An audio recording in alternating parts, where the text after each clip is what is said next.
that's what I love about hip-hop entrepreneurship. It prepares our students mentally, physically, and it helps them to understand what life is really about. We're excited to see where our kids are going to take us. So we have an idea of what we wanted this program to be, but it's also really student driven. So we have a lot of students who are interested in different entities within the music field. So we're excited to see what they're going to bring to the table as well and what they're interested in.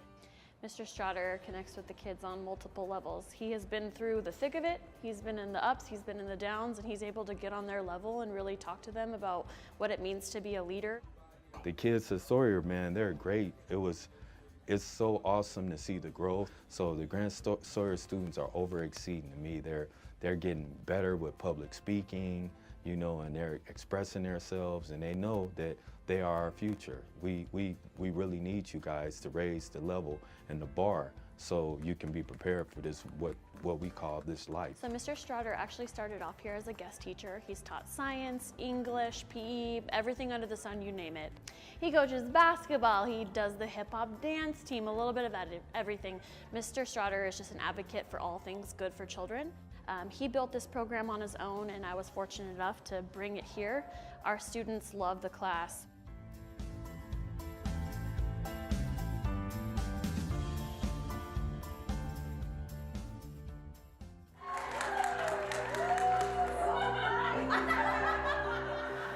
Kessel, she actually has worked here a few years as an SBTA and finished up school last year, and the second she applied, we took her in. She's part of our family. She's so dedicated and committed to our kids, and I know that she just makes a wonderful addition to our staff this year as a licensed teacher. I was actually doing in-home ABA therapy with autism, and then this just kind of felt like the next step, and I started off as an aide, and then I just went to school, and here I am. Our primary autism students of special needs need so much. They need so much care, love, attention, somebody that's going to pour their heart into the classroom and make sure that they get everything they need. And with students in our autism class, they're at all different levels. Every day is like they pick up something new. It's a milestone, and it's excitement. I got to tell mom and dad, you know, every day is a new day, and we start off with love. And you know, if today we're just not feeling it, then hey, we're gonna save that for another day, and you know, we're just gonna take it slow. They've definitely taught me. It's very fulfilling.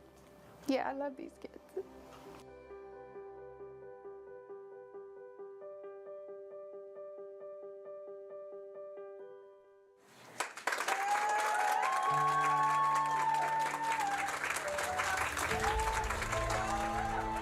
And I remember the very first interview when we sat down and met Mr. Salisbury. He was everything that the department had praised in him, and so much more.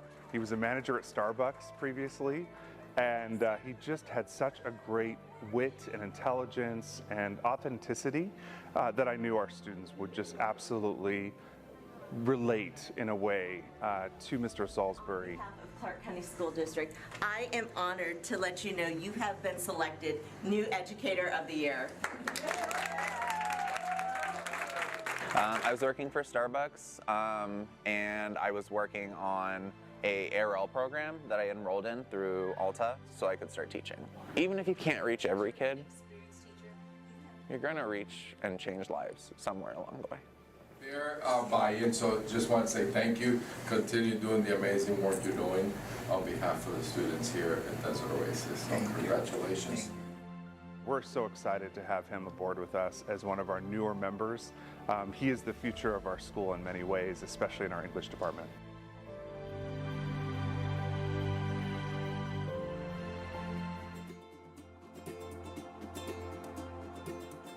So Miss Day started with us a couple of years ago as a long-term sub, and we just saw she was natural at it. And so we worked with her and helped her get into the I Teach program, and she did that this year.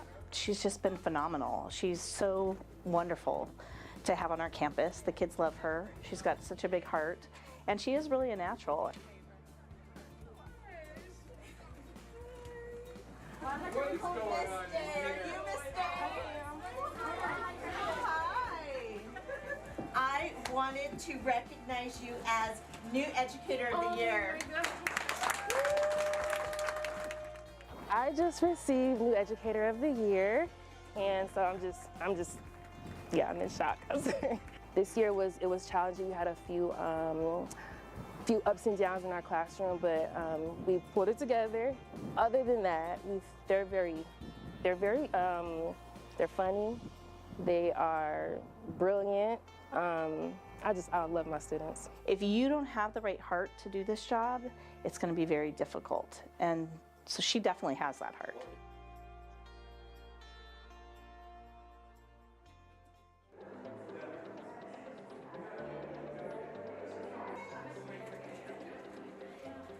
Not only does she help support our social emotional learning blocks in all of our grade levels by pushing in and providing whole group lessons, but she supports our students in our MTSS frameworks and students who've had unique challenges throughout the school year as well, working with them in smaller groups to help support their learning. You know, starting out as a brand new counselor, I didn't know how easy it would be. And I think it takes time, but once they see that you're a safe person who wants the best for them and who is there to listen when they're going through things, they begin to trust very easily. It's very validating and very awesome to hear that people value my work and appreciate it, and yeah, I'm kind of speechless.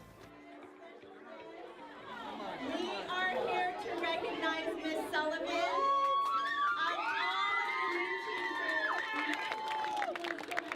New Educator of the Year. I am overwhelmed with joy.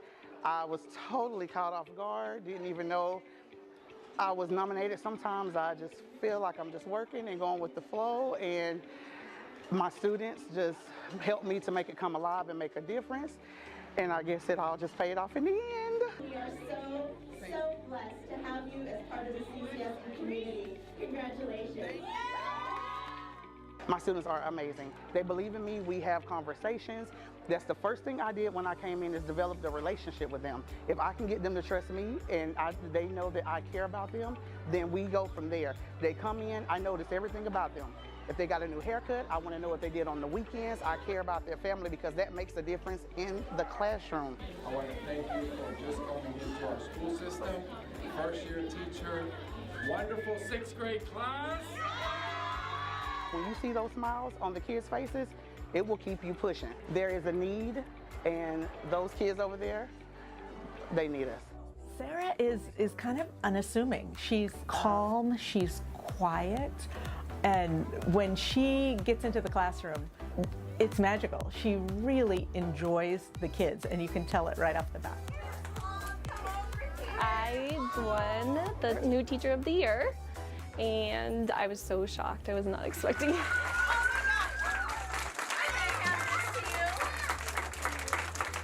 Congratulations. Aren't you guys so lucky to be here? There's still gonna always be that growth that needs to be made. But I feel like I have just become a little bit more confident in my teaching, and I can see the results in my students, and that's probably the most rewarding thing about teaching. She protects them, she takes pride in them, she helps them every step of the way just like a mom does. But she's very professional too, so she really is the whole package.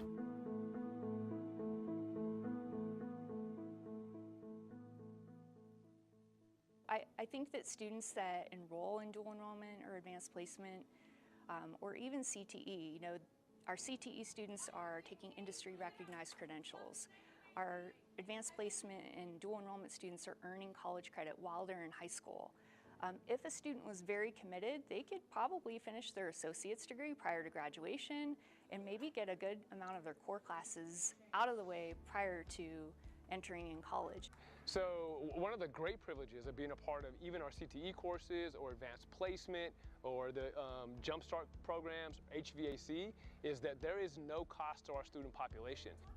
And so I think it's really incumbent upon us to find what our students' strengths, talents, and abilities are, and to make sure that we're giving them those opportunities to build that toolkit as well as that blueprint to help them with whatever they decide to do once they leave us, college, career. When they walk across the stage, they are ready and a step ahead of most seniors in other places because they have the credentials or the credits at no cost to them.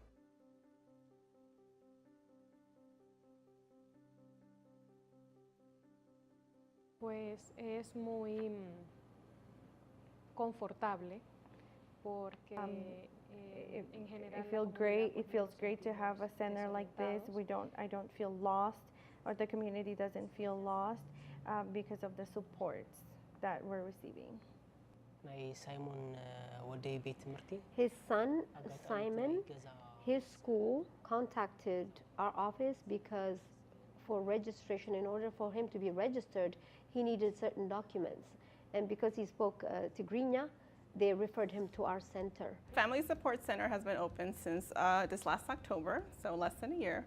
The Family Support Center was initially established with the idea that we were going to have a place here in CCSD where our families can come whenever they were in search of information, whether it's related to academics, resources that they might need, any questions that they might have. We've now noticed that as families are getting more familiar with the work that we do, we're now just supporting any CCSD family that comes through our door.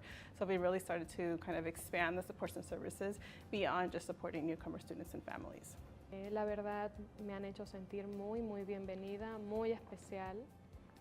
So we felt very special and welcome. We felt very good about being here. There's so many experiences, not just my own, but others, and we're very grateful. Muy bien aquí. It has helped him so much for his transition with his family, and I hope that you guys continue to support the community that way.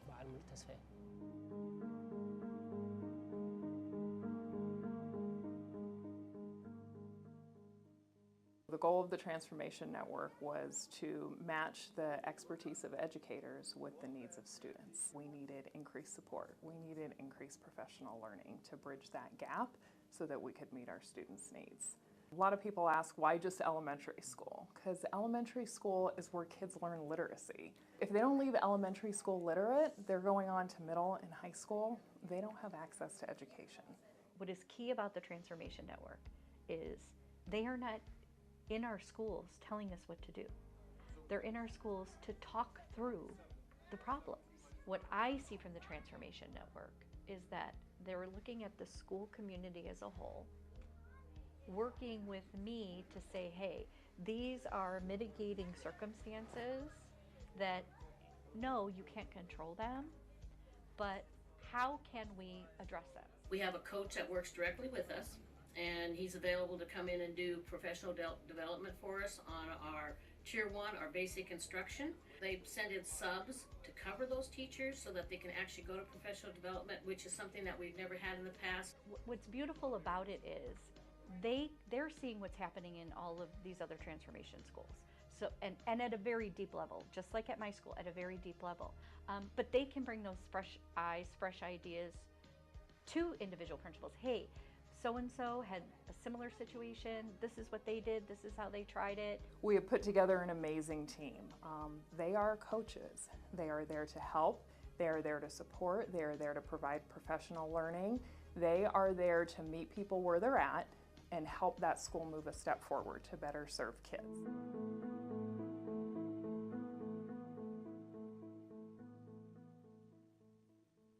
We know that Tier 1 instruction is for all students.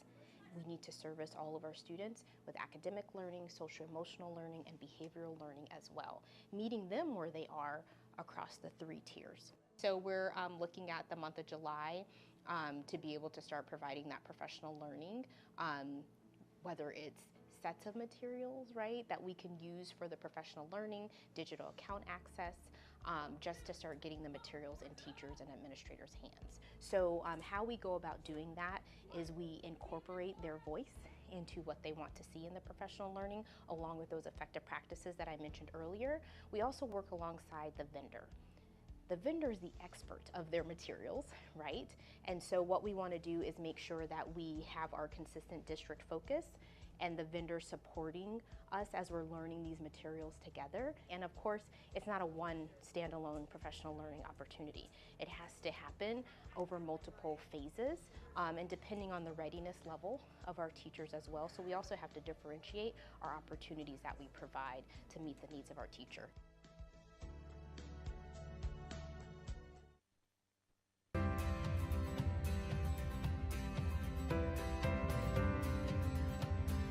So that's what I love about hip-hop entrepreneurship. It prepares our students mentally, physically, and it helps them to understand what life is really about. We're excited to see where our kids are going to take us. So we have an idea of what we wanted this program to be, but it's also really student driven. So we have a lot of students who are interested in different entities within the music field. So we're excited to see what they're going to bring to the table as well and what they're interested in. Mr. Strader connects with the kids on multiple levels. He has been through the thick of it, he's been in the ups, he's been in the downs, and he's able to get on their level and really talk to them about what it means to be a leader. The kids at Sawyer, man, they're great. It's so awesome to see the growth. So the Grand Sawyer students are over-exceeding me. They're getting better with public speaking, you know, and they're expressing themselves, and they know that they are our future. We really need you guys to raise the level and the bar so you can be prepared for this, what we call this life. So Mr. Strader actually started off here as a guest teacher. He's taught science, English, PE, everything under the sun, you name it. He coaches basketball, he does the hip hop dance team, a little bit of everything. Mr. Strader is just an advocate for all things good for children. He built this program on his own, and I was fortunate enough to bring it here. Our students love the class.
you today. I'm President Garcia Morales, and I call this regular board meeting of September 14th to order.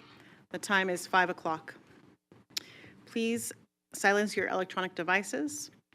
And we'd like to begin by acknowledging the land on which we gather is the territorial homelands of the Nuwu, the Mowapa Band of Paiutes, and the Las Vegas Band of Paiutes. The Pledge of Allegiance is going to be led by Trustee Zamora. The presentation of colors will be led by El Dorado High School ROTC, Cadet Seaman Apprentice Ana Luis.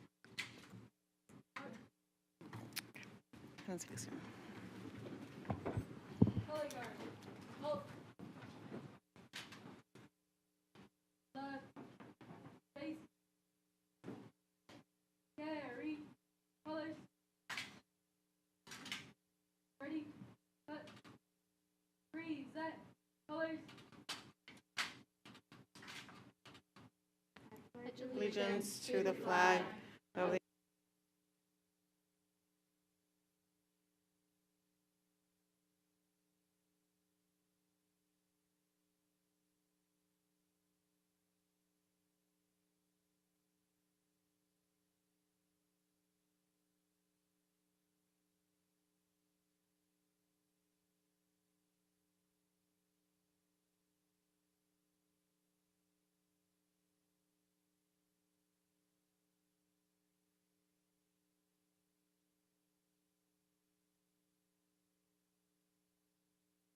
Please have a seat.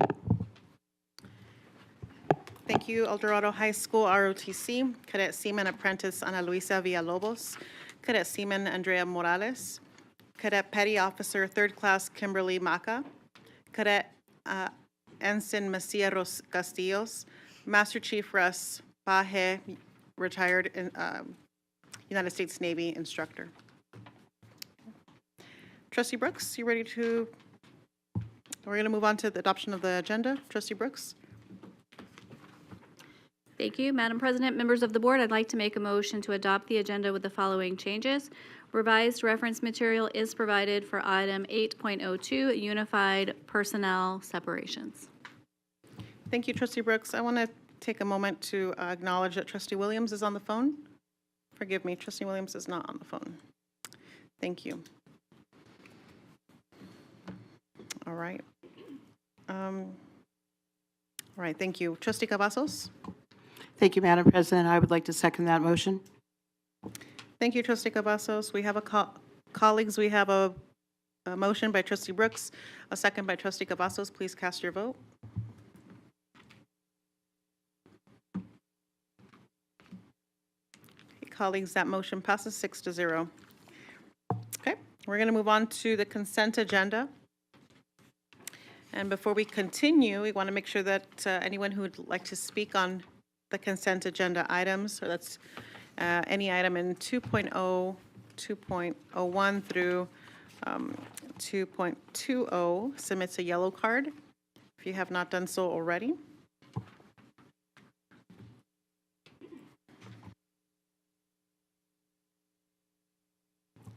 Okay, we're going to begin with individuals who signed up in advance. Mr. Bayless. Okay. All right, we have, okay. We'll move on to the yellow cards. Vicky Cridell, Anna Binder, and Ryan Fromholtz. And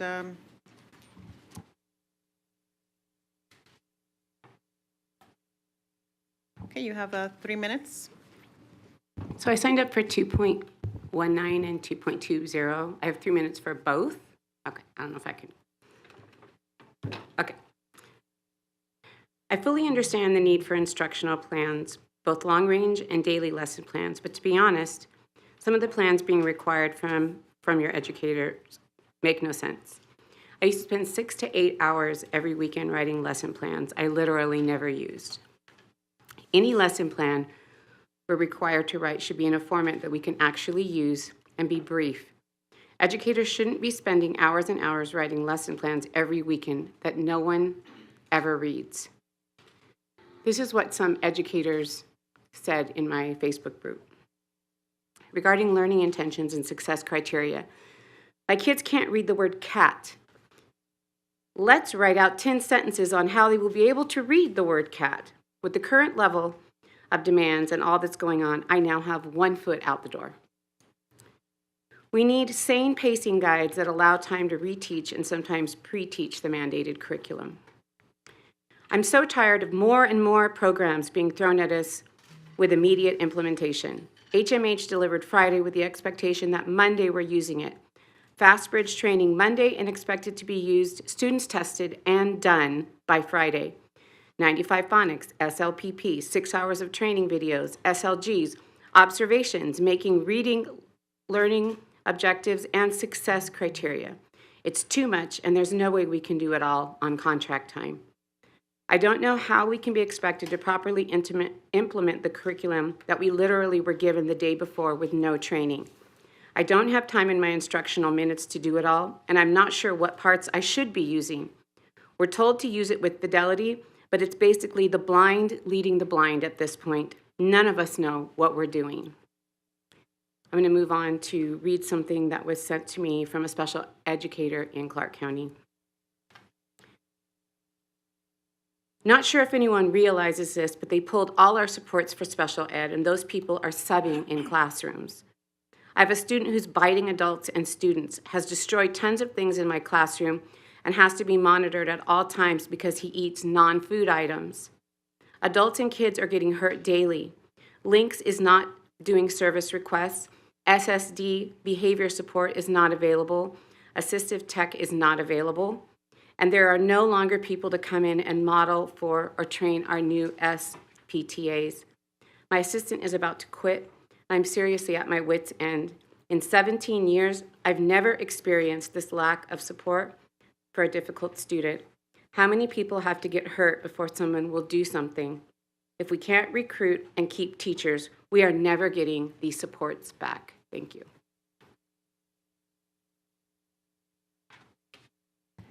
All right. Thank you.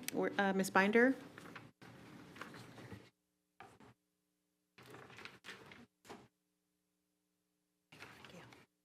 Good evening, Madam President, members of the board. Anna Binder for the record. Pursuant to NRS 241-010, the legislative intent is that all public bodies exist to aid in the conduct of the people's business. The conduct that this board has done to rip away the people's ability to do business in this room during open meeting is a disgrace to our community. I implore you, I know that it has been asked to be a agenda item again to reverse some of the policies you've made that Ms. shelter. Binder, what are you speaking to in regards to the consent agenda? We're on 2.01, right? 2.01 with respect to approval of the minutes. Wait. Let's pause her. Pause her.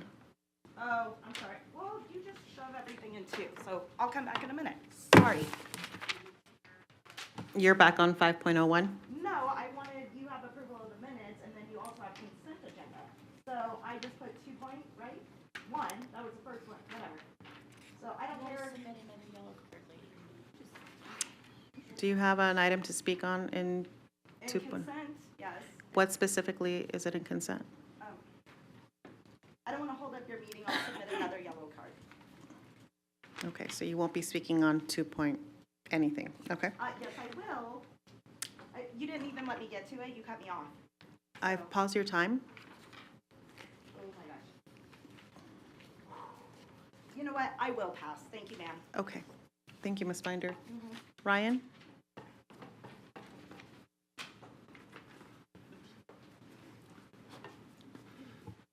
All right, Ryan Frumels for the record. I was planning to talk during public comment later, but then I realized some of the stuff I was planning to talk about goes to 2.19. Let me be honest, I teach 5 different subjects this year. I spend all my free time on lesson plans. Like, I have no life, nothing. And I know many teachers feel the same way. And the issue that we're facing is that the district are coming up with these new requirements that Ms. Kreidel, Vicki mentioned before, and doesn't really work. Imagine being required to use an electronic lesson plan such as HMH, assign the assignments in the program, and then find out the website that contains the assignments for the day does not work.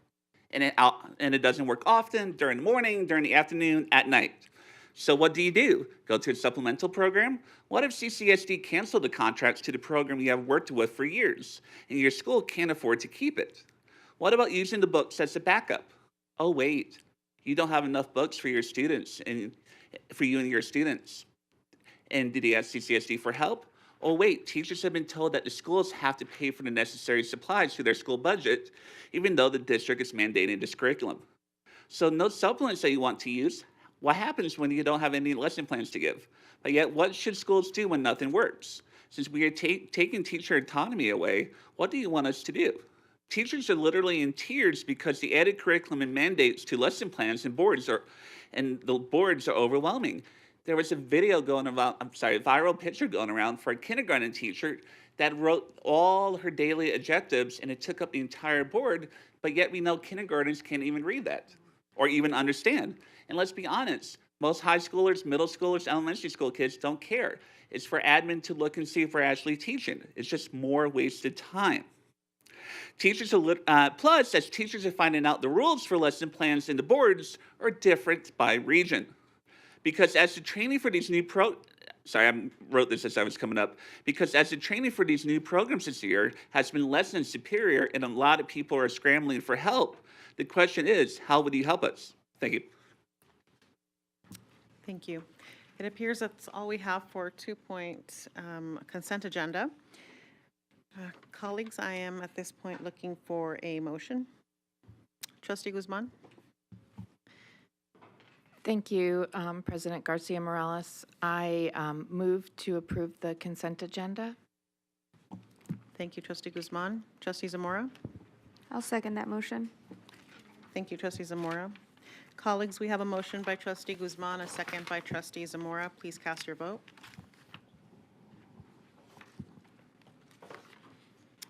Thank you, colleagues. That motion passes 6-0. At this time, I'm going to ask Trustee Bustamante Adams to please read the warrants. Thank you, Madam President. Ratified warrants as listed in the bills payable, transmittal, and board memorandum number 04-23-24 in the total amount of $214,824,199.34. Thank you, Trustee Bustamante Adams. Colleagues, at this time, we're going to move on to 3.01. That's the formative board report and updates.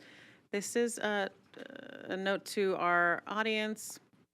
This is a action item, and before we continue, begin the presentation, if anybody who would like to speak on this particular item and has not submitted a yellow card, please do so now.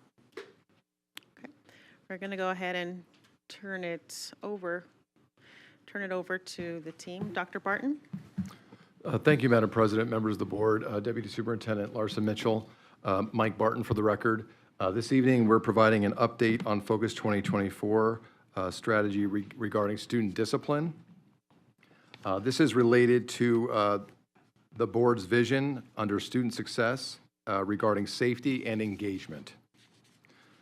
Previously, trustees, we provided this report on several occasions. We've done this in a quarterly format. The data that you're getting this evening is cumulative information for last school year. But again, the latest report was provided March 23rd, 2023.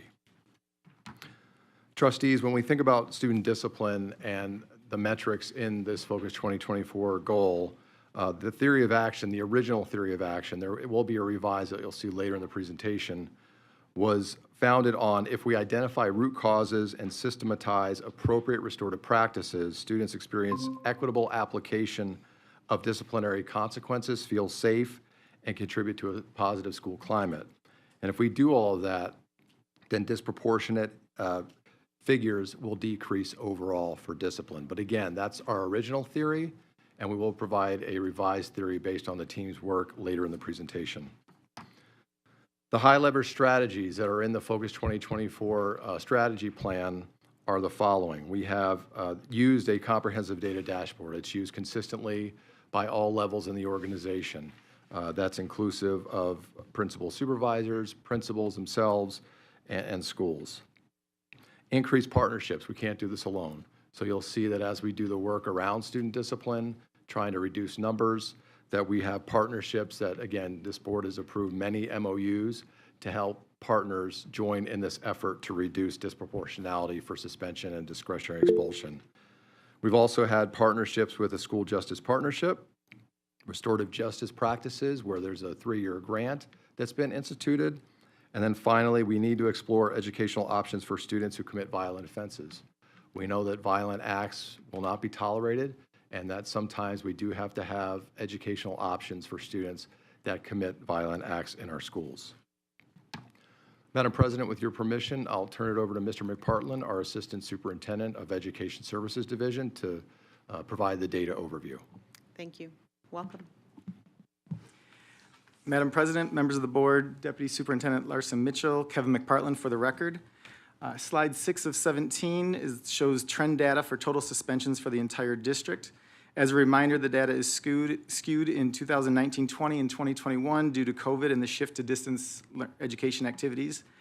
Suspensions increased last year over 2021-22 and are approaching the previous high levels from 2018 and 19. Slide 7 of 17.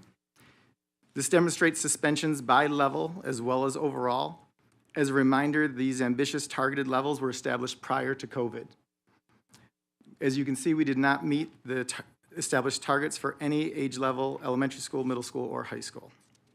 Slide 8 of 17 demonstrates disproportionality when looking at suspensions compared to the established district targets for a variety of student groups. I'd like to note that the district targets were calculated as total suspensions per 1,000 students. Again, we did not meet the established target for any student group where a target was set.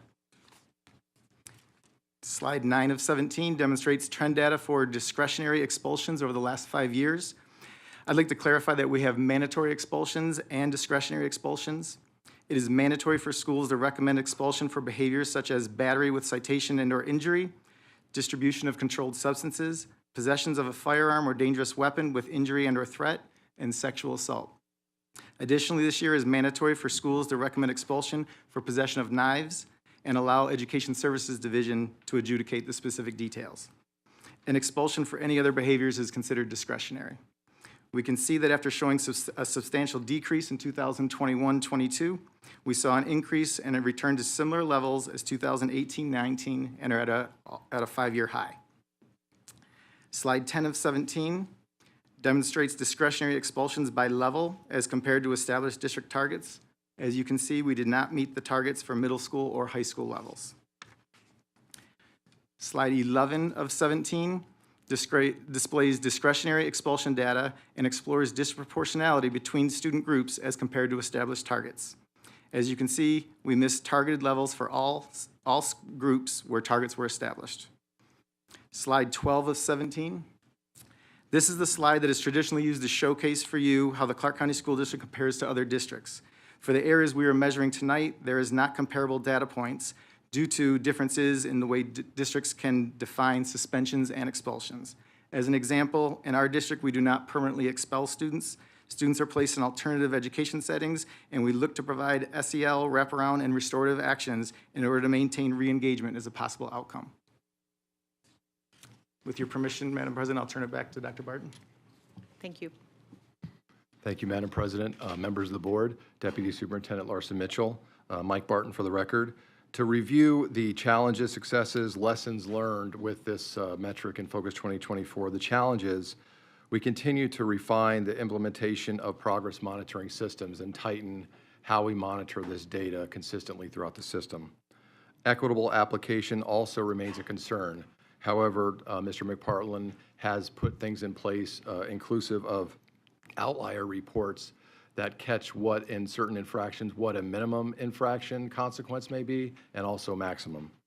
Thirdly, we know that I said this before, that all of these issues are complex and there are many things that carry over from the community to the schoolhouse. And we know that we can't do this alone. So as we do this work, we continue to say to partners, help us help our community and help our students. And then finally, all of this comes back to solid Tier 1, 2, and 3 instruction. We've got to be consistent with MTSS, and we're not there yet. We've had a strong implementation, starting with this board approving an MTSS policy, but again, it takes time and effort and PL to get that consistent in every classroom and every school in the Clark County School District. The successes with this work is that stakeholders want to help. Groups like My Brother's Keeper, who consistently meet with us every month to tackle the data, look at the problems, and help us help the community and help our students. We also have strong re-engagement practices that started 2 years ago when we had spring violence that was escalating in our schools. We went into fast motion and implemented re-engagement processes that require students, before they ever set foot back on a comprehensive campus, to complete psychotherapy, substance abuse counseling. The list goes on, and there are some students that have been very successful in going back to comprehensive campuses and not reoffending. But the bottom line is, with violent acts, they are looked at carefully before any consideration going back to a comprehensive campus. Restorative practices under Dr. Scavella's leadership, writing a 3-year grant. We're in the 3rd year of implementation, where really now this is where the rubber meets the road with practicing those restorative practices with the RLT teams and those identified culturally inclusive champions on each campus. And then lessons learned, the differentiated support and accountability based on school data and context. We continue to perfect how do we ensure we're looking at all of this data and helping School A differently than School C. And then finally, adaptive change is necessary. We did discipline trainings with our administrators this summer, and we're going back to adaptive change, how that's so important, along with these technical changes from the legislature, our policies. It all comes back to Tier 1 and making sure that we're not excluding as a first step with discipline. And then finally, additional school choice options are necessary for ongoing violent offenders. We've extended some of that re-engagement work, where we know that Mr. McPartland talked about the knives. We looked at our knives last year, and there were several hundred knife possession infractions. So with those infractions, we're looking very carefully at each instance to see what the context is with that possession. And so we have Nevada Learning Academy is an option for violent offenders. And again, re-engagement's been expanded to even the latter part elementary levels, along with distribution of controlled substance. So with that being said, trustees, our new revised theory of action, all of this comes down to MTSS and the successful implementation and scaling of Tier 1, 2, and 3 resources instructionally, social, emotionally, and behaviorally. And so you've seen this many times, probably in other presentations, but again, doing this right and curbing these numbers comes back to MTSS implementation in all of our schools and all of our classrooms. A timeline of some next steps. Mr. McPartland, Dr. Scavella continue to do student town halls. So he's done one recently at Sierra Vista to learn from students, what do we need to think about for student discipline of the future to help you and your colleagues in the classroom be successful. As I said before, bullet number 2 and the 4th bullet, we've had in-person required mandatory administrator professional learning for our discipline administrators. Again, focusing on the technical work and requirements, but also the necessary adaptive shifts to move these numbers in the right direction. And then finally, the last, and I'll close with this, trustees, we have additional re-engagement, as I said before, that we want to make these numbers go in the right direction, but at bottom line, we want to continue to keep our schools safe, our teachers safe, and other students in the school safe as well, as we continue to do this very complex work as a team and with the community. And with that, Madam President, I'll close, and the team is here to address any questions you may have this evening. Thank you very much, Dr. Barton. I want to take a moment before I open it up to colleagues to note that Trustee Williams joined us virtually over the phone. Trustee Williams, are you there? Yep, I'm here. She's been on for a moment, so thank you for that. And one more thing before we go in any further, Miss Leela Maher. Leela, did you want to speak on a specific item? Did you want to speak on?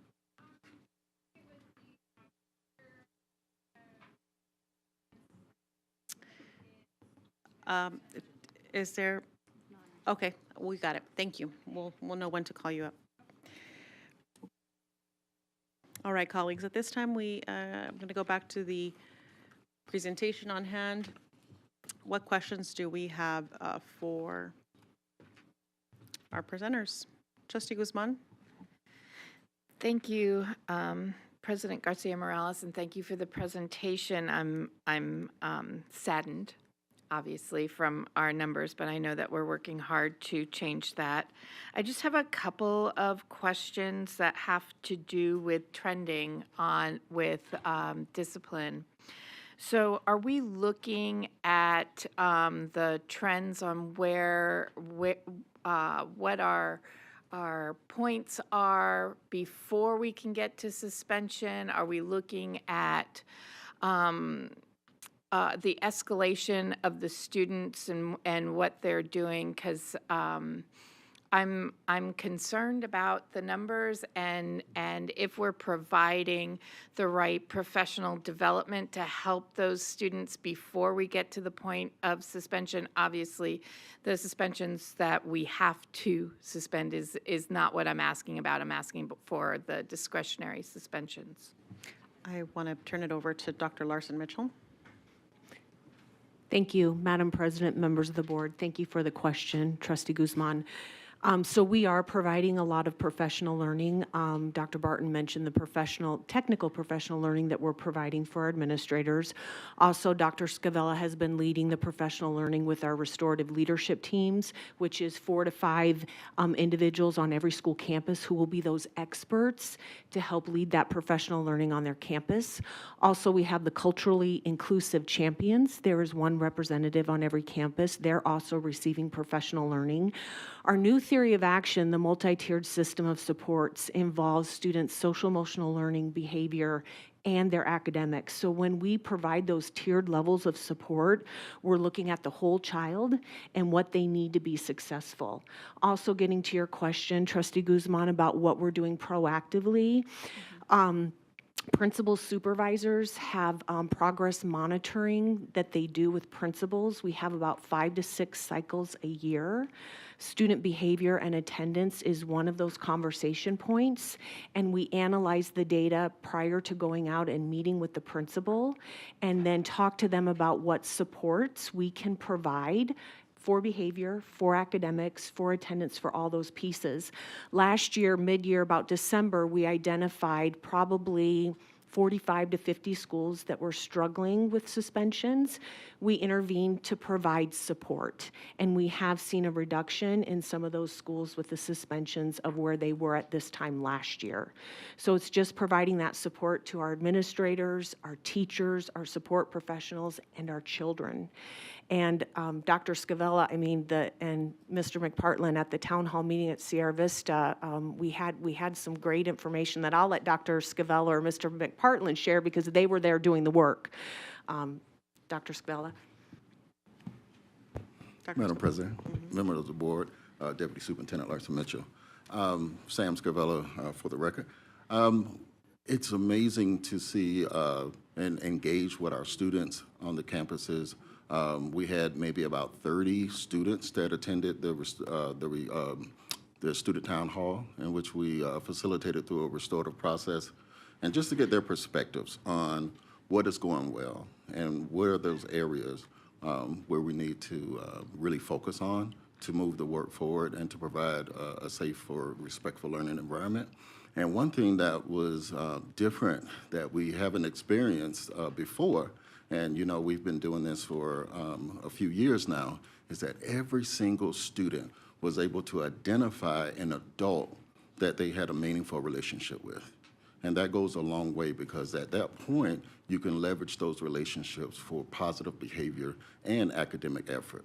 So we were really excited about that. Our school police officers was a part of our conversations with, we had all of the, so many academic instructors who were a part of that as well.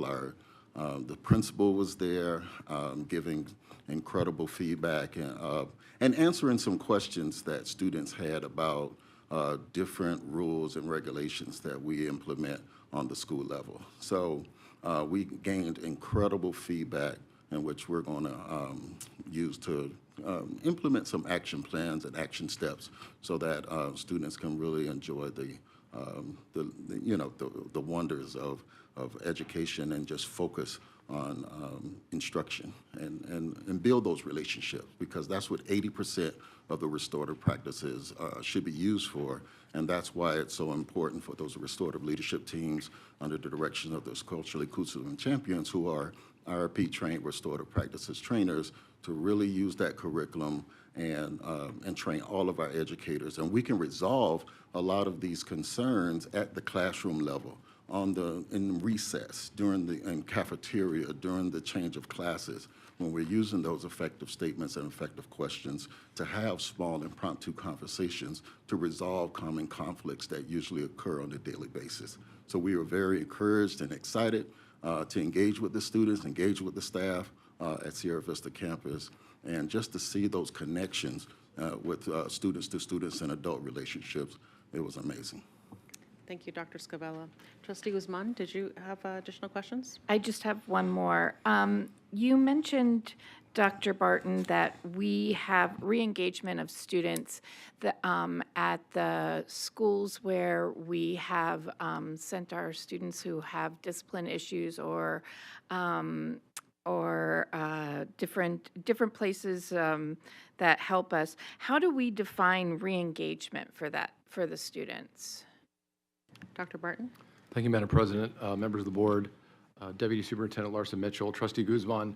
So re-engagement is a term that, again, 2 years ago, when we identified particular violent acts that occurred, infractions, students were required to attend a alternative placement, potentially, but also complete re-engagement requirements. So students are identified, for instance, if it's battery to staff. That is one of the required re-engagement offenses that students need to complete therapy. They need to complete strong mentoring at the academic center. There's also pieces of parental accountability with the re-engagement.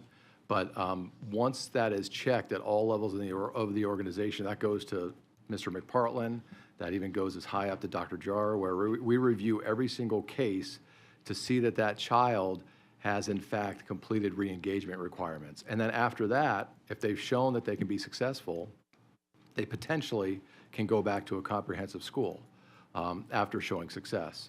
And those kids that have completed re-engagement, again, it's anecdotal at this point, but those students that have successfully completed re-engagement and have gone back to comprehensive campuses, there's been some infraction violation, but it's pertaining to infractions like truancy, tardies, which are lower level, and we're not seeing those repeated violent acts.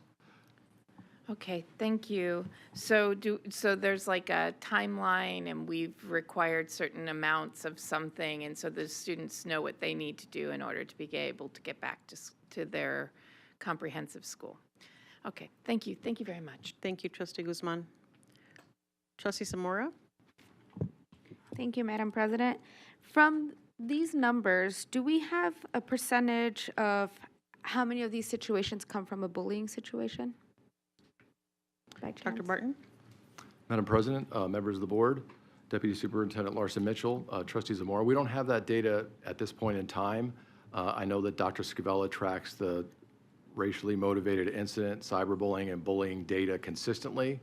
But again, we don't have those figures this evening as far as how they align to these suspensions. Okay, and I only ask because I've been doing some surveys in the community, and unfortunately a lot of our high school older students, they don't know about Safe Voice, right? And we do so much, not ads, but I think the district does a lot of social about it, and Safe Voice is here, we do a lot of emails, but our students on the ground, I think it's just a poster that they kind of ignore. So I kind of wanted to see maybe if there's effort to kind of do something in the way that will catch their attention and they can understand that Safe Voice is there to be a tool, especially for the cyberbullying, because I know, there's situations that happen from the bullying because they're trying to protect themselves. A follow-up question that I have from the town hall that you are having, Dr. Scavella, how are the students chosen again, and how are they invited? Because my biggest concern is that we might miss some students that do not have the relationships with, a teacher or someone in the school campus. Madam President, members of the board, Deputy Superintendent Larson Mitchell, Trustee Zamora, we meet with the principal and the leadership team before the town hall is conducted, and we tell them we would prefer that they select students who are in higher upper level courses. We want middle range students, and we also want students who fall into the category of struggling in terms of discipline and behavior and academic progress as well. So we want a full perspective of all of the student voices. So that's the process that we go through as we plan these town hall meetings. Perfect. Thank you. Thank you, Trustee Zamora.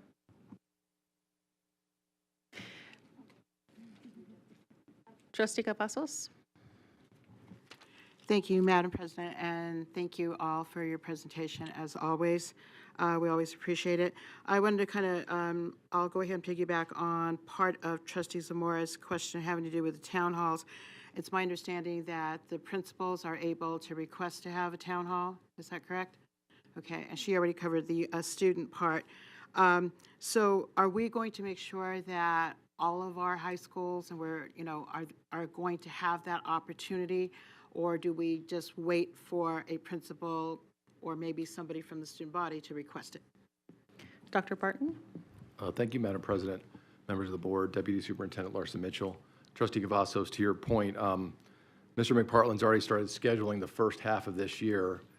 It's full, so I think that as far as getting to every high school and making that an opportunity, we'll have to see as from a resource perspective if we can make it happen. But I know Mr. McPartland, up until December, I believe, has 8 of these scheduled from the last calendar that I saw. All right. Thank you so much, and I appreciate your efforts, Mr. McPartland, and that in that direction. Thank you so much. How is the harbor still one of our major resources as far as a referral? Dr. Barton? Thank you, Madam President, members of the board, Deputy Superintendent Larson Mitchell. Trustee Cavazos, they're a critical partner, so I know that we have active MOU with the harbor. Mr. McPartland, part of his onboarding is he's part of the, as the CCSD representative, he's part of the harbor steering committee. And, but it's definitely, even the re-engagement that I talked about previously, some of the counseling services and resources that are part of re-engagement actually come from the harbor as well. Okay. I know that they had some changes recently, so I was hoping that, that basically things were still proceeding in a structured manner there, and I'll try to make the rest of this quick. I was going to ask if Dr. Scavella could answer this, but of course, you guys can decide. On restorative justice, I know that we no longer have the same structure for the previous committee that we had, and I know that all of us are trying to bring the community in to help us as an active partner, all parts of the community. What would you say is the biggest reach out to our community that we are doing to make them aware of our restorative justice practices so that they can be an active partner with the school district? Dr. Scavella? Madam President, members of the board, Deputy Superintendent Larson Mitchell, Trustee Cavazos, we ensure that our SOTs are well aware of the restorative justice and the practices that we're doing in the schools.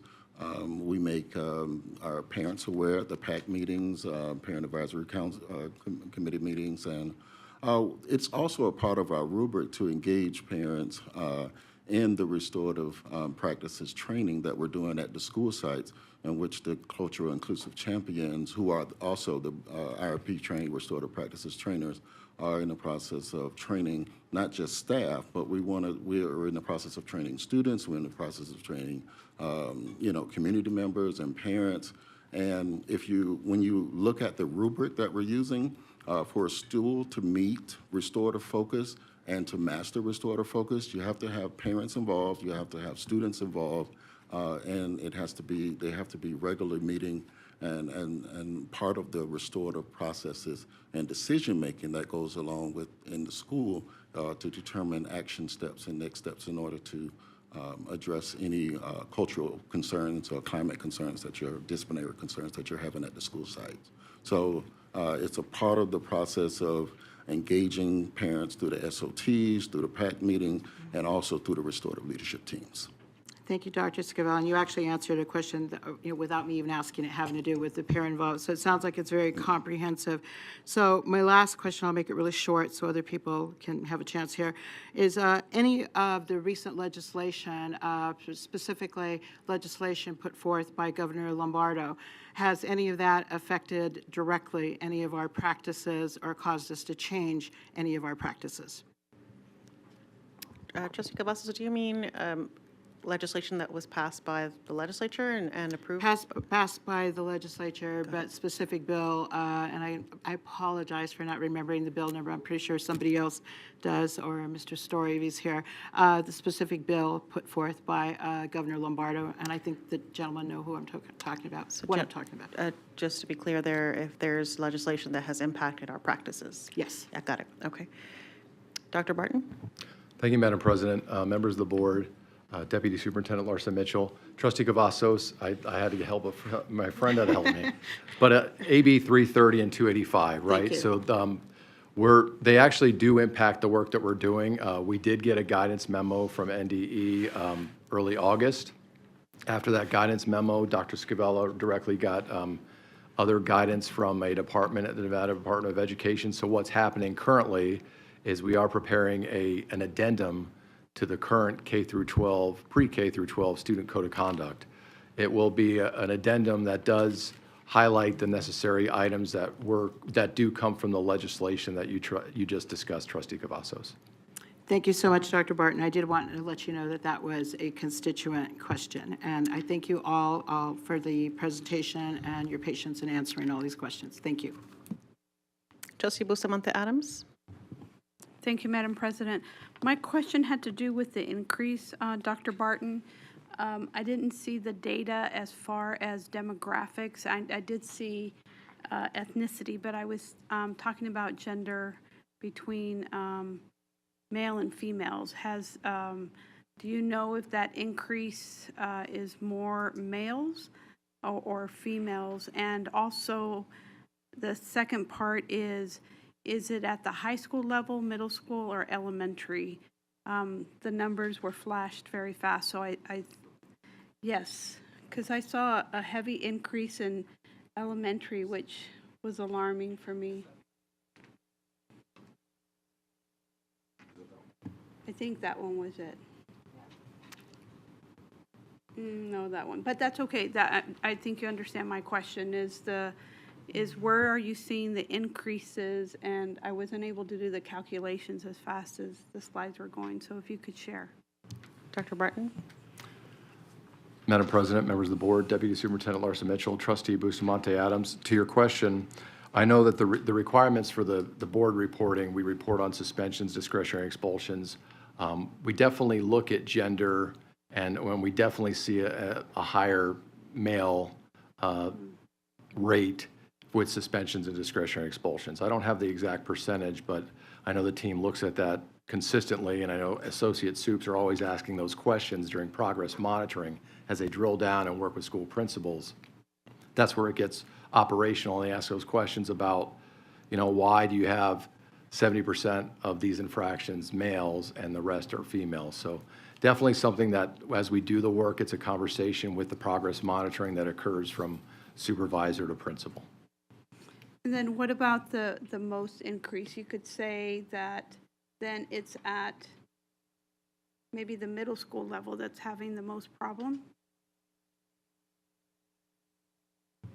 Oh, you mean with respect to the increase? Correct. From the target, forgive me, because these are target numbers versus actual, doesn't mean. Oh, this is target versus actual. Yes. So no, this is, Maybe there was another slide.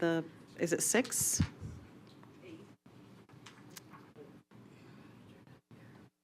Target versus actual, yes. So that. Well, still, forgive me. Well, that's still not middle school. Just in general, Dr. Barton, are you aware, and I know that you would have to dig deeper into the data, but are you seeing it at elementary, middle school, or high school level where we're having the most increase in rates? Dr. Barton? Madam President, members of the board, Deputy Superintendent Larson Mitchell, Trustee Bustamante Adams, it's a great question because I think that it's shifting. It's sadly shifting because when you think about a couple of years ago, elementary discipline at the intermediate grade level, right? Let's be honest, a lot of these things don't happen at kindergarten, first and second, but when you think about fourth and fifth grade, we've seen a substantial spike in some infractions, violent infractions, for some of our students in fourth and fifth grade. Traditionally, most of these infractions are occurring at secondary level. Middle school is always complicated and has some of those infractions that are more related to unacceptable school behavior, classroom disruption. But as they progress in school, I think ninth grade, from the last time that I looked at data, is from, like, we have most of our suspensions and discretionary expulsions, I believe, at the ninth grade level, that early high school. But sadly, to your point, Trustee Bustamante Adams, over the last couple of years, some of those infractions are even going down into those earlier, younger grade levels that we're seeing. Thank you. Trustee Brooks? Thank you, Madam President. Just a couple questions. Thank you for the information. Obviously, it's not great news. As you know, I feel there were some incidents that happened. We got a little bit more aggressive with discipline as a result, and I think that we are most likely experiencing a pendulum effect of this swinging back this way. So a couple questions. One, you mentioned that this is a 3-year grant. What is the plan for sustainability? Is it going to continue past the grant cycle, or are there any concerns of that not being the case? Dr. Scavella, Dr. Barton. Dr. Barton? Madam President, if I can take the first part of the question, then Dr. Scavella can give details on the grant. I think, and Madam President, members of the board, Deputy Superintendent, Trustee Brooks, as far as sustainability, it's something that keeps us up at night, because the reality is restorative practices, this grant we wrote, you approved for us to write this grant, we received the money. So to get restorative practices off the ground, we did need that grant to make it happen. As far as after this year, this is the final year of the grant, we do have to start thinking about how we sustain this. The good news is we will have trained RLTs. We will have CICs, Culturally Inclusive Champions, that will be IIRP, International Institute for Restorative Practices certified.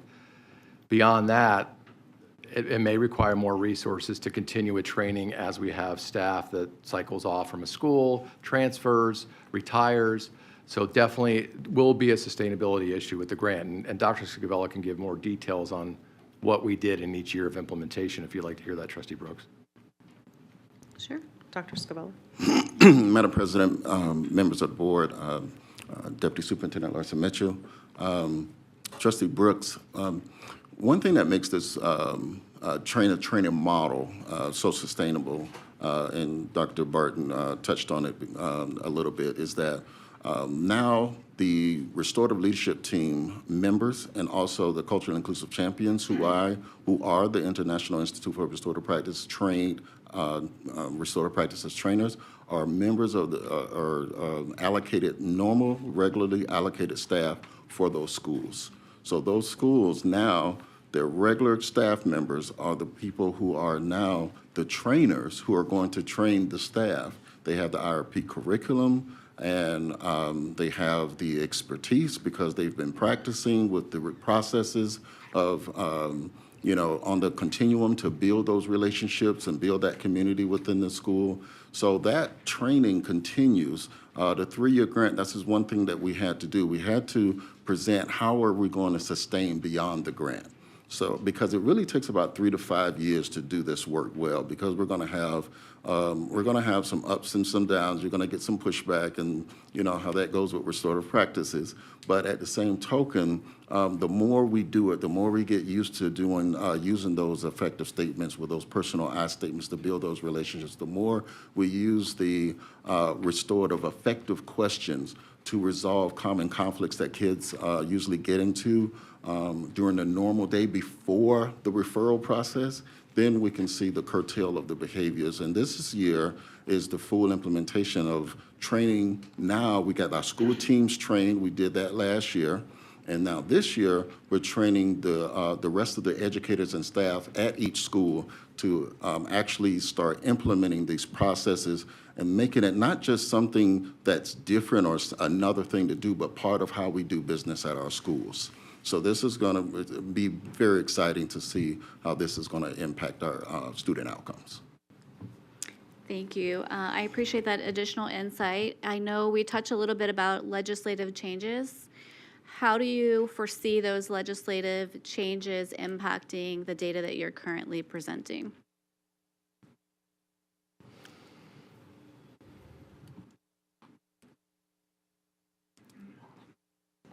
Dr. Scabella. Madam President, members of the board, Deputy Superintendent Larson Mitchell, Trustee Brooks. When we look at Assembly Bill 285 and 330, now it requires that the disciplinary process, the normal progressive discipline, now has to have a component of restorative justice in order to implement. So some of the work that we're doing at the district level is when you heard Dr. Barton talk about the modifications that we're going to make to the code of conduct, is to implement these restorative processes for each behavioral event. So when we're looking at a behavioral event, what restorative disciplinary practices can, as a behavior resolution, can administrators act on and implement in order to change behavior, so that before we're getting to a consequence that is exclusionary, what are these natural consequences that go along with this behavior in order to change that behavior, change that narrative, put a student in the space of empathy and a space of understanding, accountability, and responsibility to actually change those behavior outcomes for those students prior to those exclusionary processes. So we're saying that we're not against suspensions or things like that if they're necessary, but how are we connecting those outcomes, those consequences, with natural consequences to change behaviors? So that's one thing that we're really excited about. There is now a release of some additional funds that the Nevada Department of Education has just announced that we are going to work with our grant department, Mr. McPartland, myself.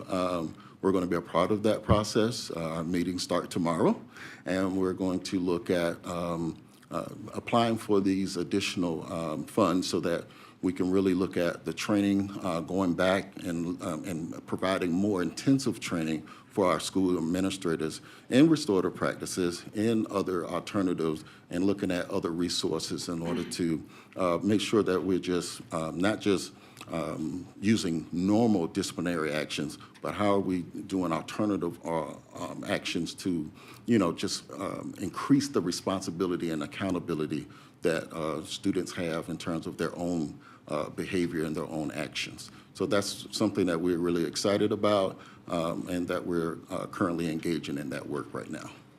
Right, thank you. Trustee Williams, do you have any questions at this time?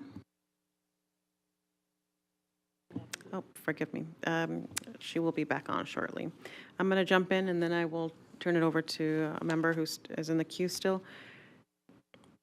I want to take it back just a little bit. Difference between discretionary expulsions versus mandatory expulsions. Could somebody please provide me the difference between those two?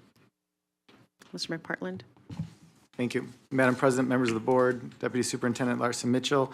Thank you for the question. So just to clarify again, there are really 5 categories of mandatory expulsions this year. So battery with a citation and/or injury, distribution of controlled substances, possession of a firearm or dangerous weapon with injury and/or threat, and sexual assault.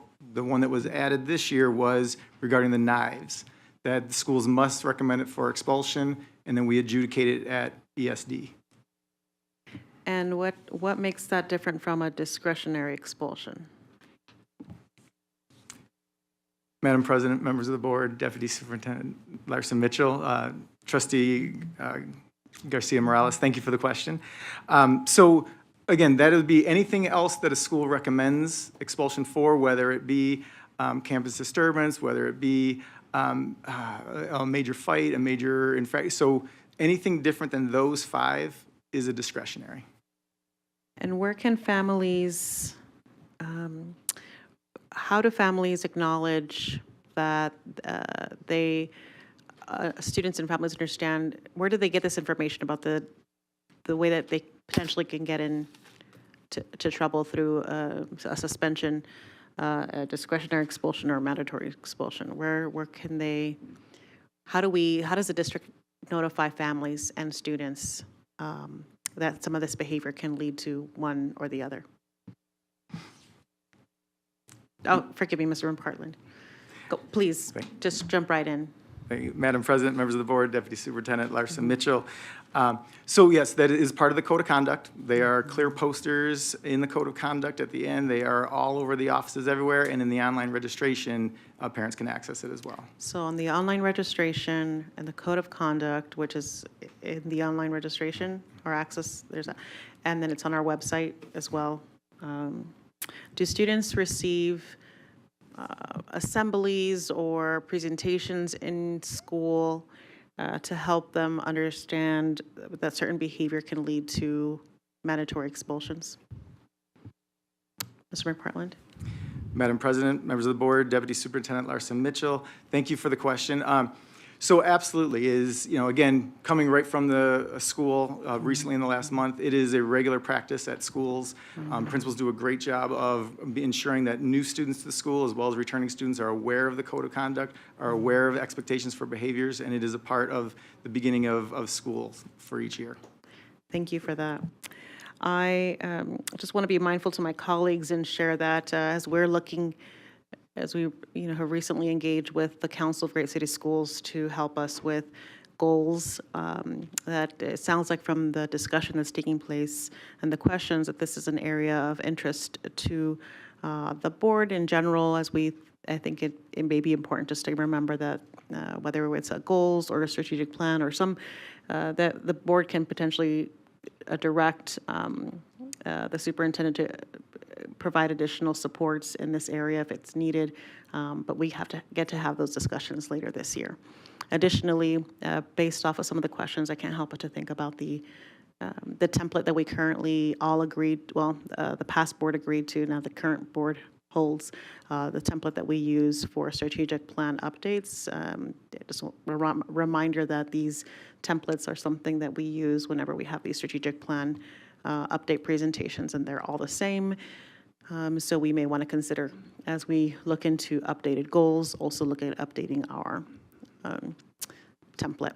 Okay, Trustee Cavazos, and then I'll turn it over to public comment. Thank you, Madam President. I'll make this super fast. Dr. Cicavella, I was super excited to hear that the SOTs are being brought into this process. My colleague, Trustee Zamora, and I have been becoming a little bit more involved with the SOTs, getting lots of invitations. How do we find out, we can go through our board liaison maybe, or find out, how do we find out when this very encouraging new training, with the restorative justice and the trainings, do we just go to the websites of our individual schools in our district to find out? Because we'd like to, I'm sure that all of us on the board would be interested in how that's going. And, it's been exciting seeing more parent engagement in the SOTs. And that has been with some recent legislation also as far as some new requirements. So what would be the best way to find out so that we can attend some of these meetings, which we're being invited to, but when the specific training is taking place? That may be less involved with the panel here, but more with connecting with the superintendent so that he can direct his staff to provide that information. All right, so we would want to find out from the superintendent when, not the individual schools. In other words, is this information posted on the websites? Very good question. Okay. Forgive me, Dr. Larson Mitchell. Madam President, members of the board, Trustee Cavazos, it may be posted on some of the SOT agenda items, but as President Garcia Morales indicated, we can work with Dr. Jara and get that information to you. That would be great. I look forward to attending some of those. Thank you so much, Dr. Larson Mitchell. Perfect. Thank you. I believe that is all the questions that we have. I'm going to turn it over to public comment, beginning with the individuals who signed up in advance and followed by the yellow cards. There are no individuals who signed up in advance. However, there is someone who submitted a yellow card for this item, 3.01. Ms. Binder? All right, thank you, Madam President, members of the board.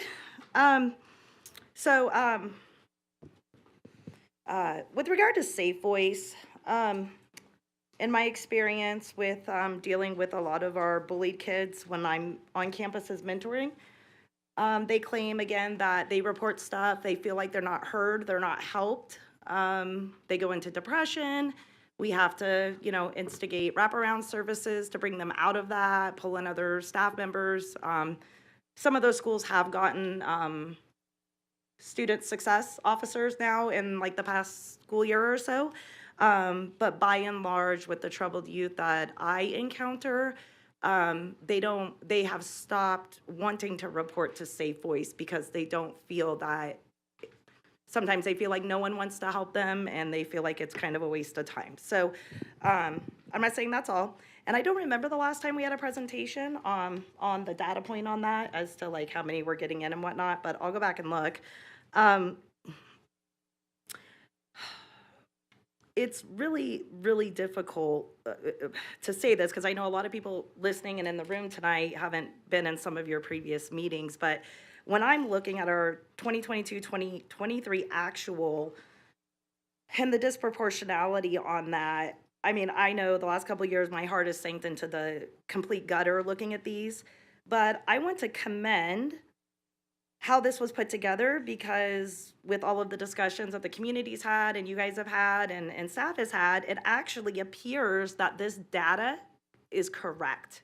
I'm gonna defer to Dr. Rogers because he's our little community expert on that, but at presentation value, I want to say thank you that it appears to be correct. Is it great? No. Do we have work to do? Yes. But with that said, there's some other things going on in the community right now. We had another community meeting just between community members on, I think, Tuesday night. And a lot that was discussed in there was a lot of the families or students that are in the behavioral schools, they're confused and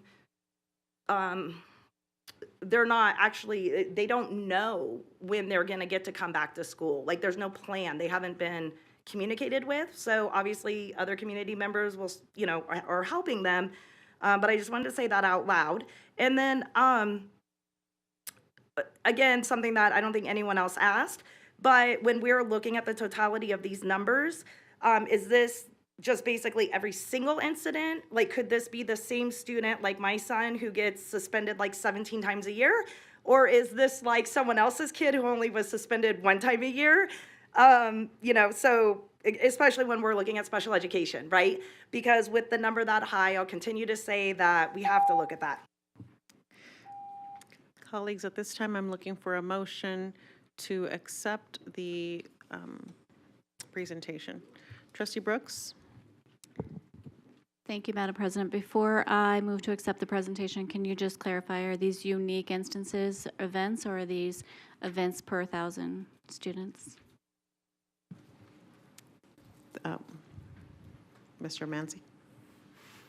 Madam President, members of the board, Deputy Superintendent Larson Mitchell, Trustee Brooks, these are unique counts of suspensions. So not events, not per 1,000. This is the number of suspensions and the number of discretionary expulsions. That's how the report is built. So the suspension could be multiple suspensions for the same student? That's correct. Thank you. Okay, with that, I will move to approve this item, to accept this report.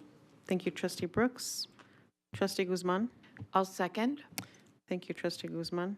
Colleagues, we have a motion by Trustee Brooks, a second by Trustee Guzman. Thank you. That motion passes 6-0. Thank you very much for your presentation today. Thank you. All right, we're going to move on to item 4.01, and this is an action item. This is a notice of intent for CCSD Regulation 5111. Now, before we continue on to this item, if anybody who is in the audience would like to speak on 4.01, please complete a yellow speaker card now. Otherwise, you may need to speak at, once we begin this item, you will need to, and you have not submitted a yellow card, you'll need to speak at 5.01. Okay. All right. Okay, moving on to notice of intent, 5111. We're going to go straight to Mr. Casey. Welcome. Forgive me, 4.01. Madam President, members of the board, Deputy Superintendent Larson Mitchell, Mike Casey for the record. Tonight I bring forward a proposed revision to Regulation 511. This is in alignment with AB 65, which recently passed during the 2023 legislative session, ultimately revising NRS 392.040. The revised NRS changed the date of the minimum age of entrance requirements from the first day of school to the first day of August.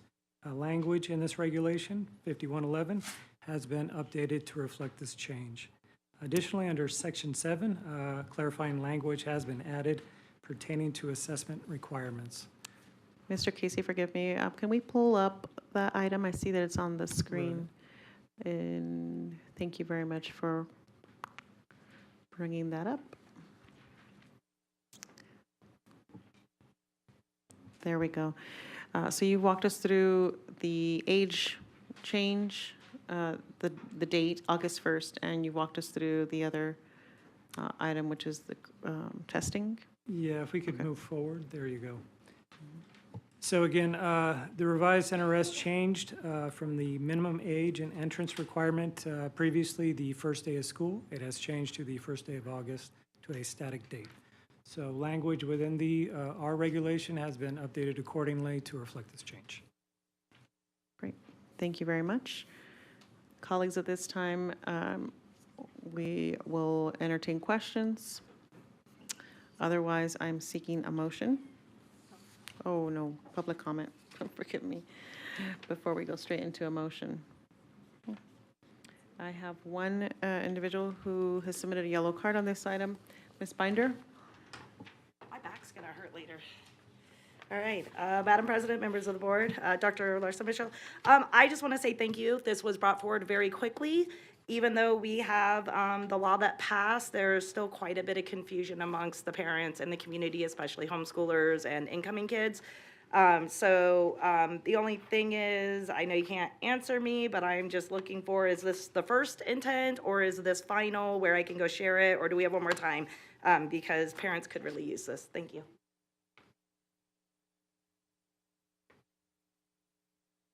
Okay, that's it for public comment. Trustee Guzman? Thank you. At this time, I'd like to make a motion to accept this. It is the notice of intent for the Clark County School District Regulation 5111. So it's the notice of intent. Thank you very much, Trustee Guzman. Trustee Brooks? Thank you, Madam President. I will second the motion, noting that this will come back on the consent agenda for the final adoption at our next meeting. Thank you, Trustee Brooks. I'd like to acknowledge Trustee Williams is on the phone. Okay. All right, colleagues, at this time we have a motion on item 4.01 to accept notice of intent for Regulation 5111. This time we have a motion by Trustee Guzman, a second by Trustee Brooks. At this time, please cast your vote. Trustee Williams?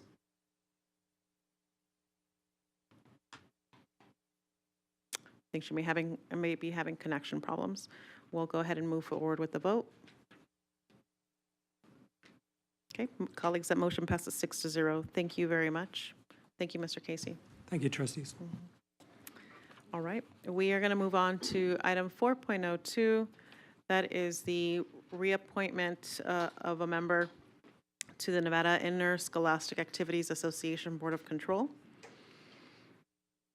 This is discussion and possible action to reappoint Deanna Riddle to the Nevada NIAA Board of Control for a 3-year term effective September 15th through June 30th to 2026. I'd like to point out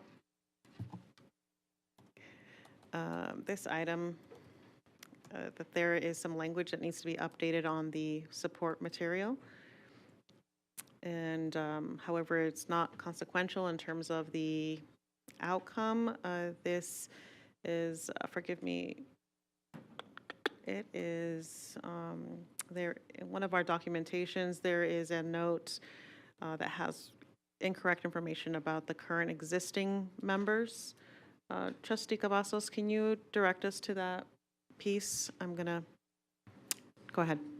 Yes, I'm sorry, I don't remember which document it was, but it basically just states who the representatives are, and it's just a minor error, which we just recently did, where our Representative Pam Sloan and myself, we were recently reappointed to the board, so instead of 2023, it would be 2026, and that, it does not affect the item that's on the agenda tonight. Forgive me, yes, on support reference material A, under 4.02, under board members, and it's listed, for example, Pam Sloan, July 1st, 2020 to June 30th, 2023. However, it should be 2026. And the same thing with you, which is right above Pam Sloan. Okay, just to note that for the record, that their terms are not changing. However, we are here to vote specifically on Deanna Riddle. Okay, Trustee Cavazos, forgive me, colleagues, I did not mention that this is an action item. So individuals who'd like to submit public comment for this should please do so now. Otherwise,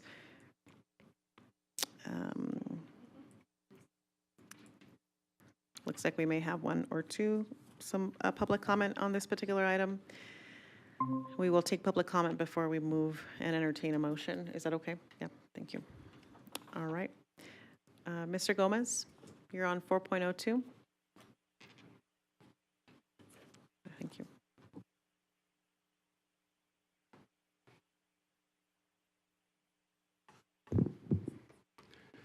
David Gomez, Nevada Peace Alliance president. I have talked to some coaches because one of my kids do play football, and I've talked to other coaches at schools, and they said they say, and I'm not going to tell you names, but they say that there's a very biased situation with the NIAA, because every time they look up, the NIAA is creating the structures that restrict a lot of things, and I understand there's a lot of policies that they have created and they're going through it, but they're saying that there's no diversity. So when they look on the board, they said, this is their words, they said, white man, white man, white man, white man, white man, where's the rest of the other diversity in there? They said, we need women, we need black women, we need other type of people, we need, and this are the things that they have told me.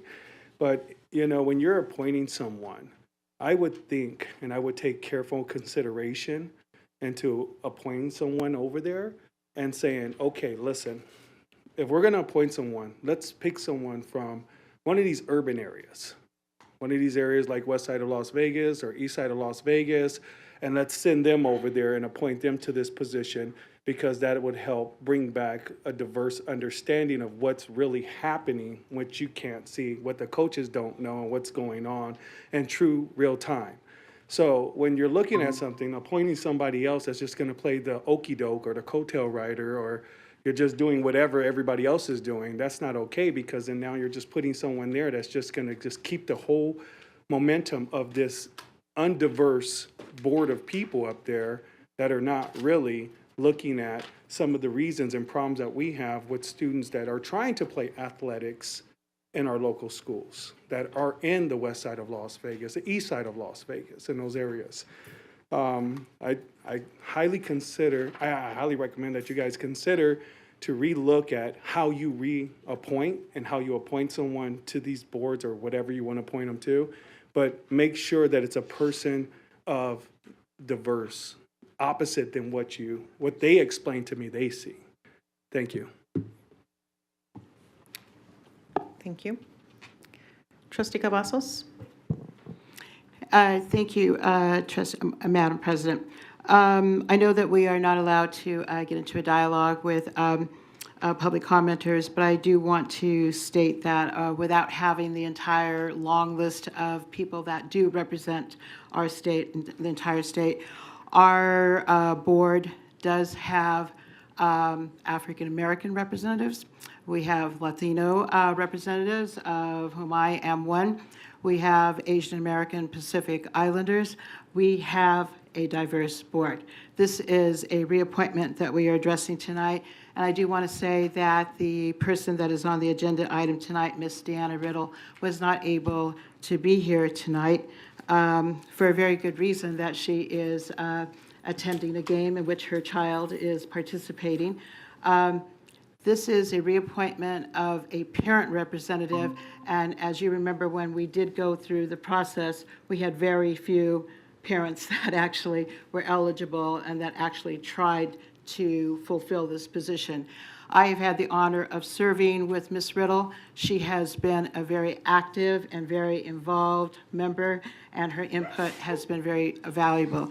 So with that, I would like to state that this is a reappointment. This is not a brand-new appointment. And so at this time, I would like to make the motion to approve the reappointment of Ms. Deanna Riddle as a Region 4 parent representative. Thank you, Trustee Cavazos. Trustee Brooks? Thank you, Madam President. I'd like to second.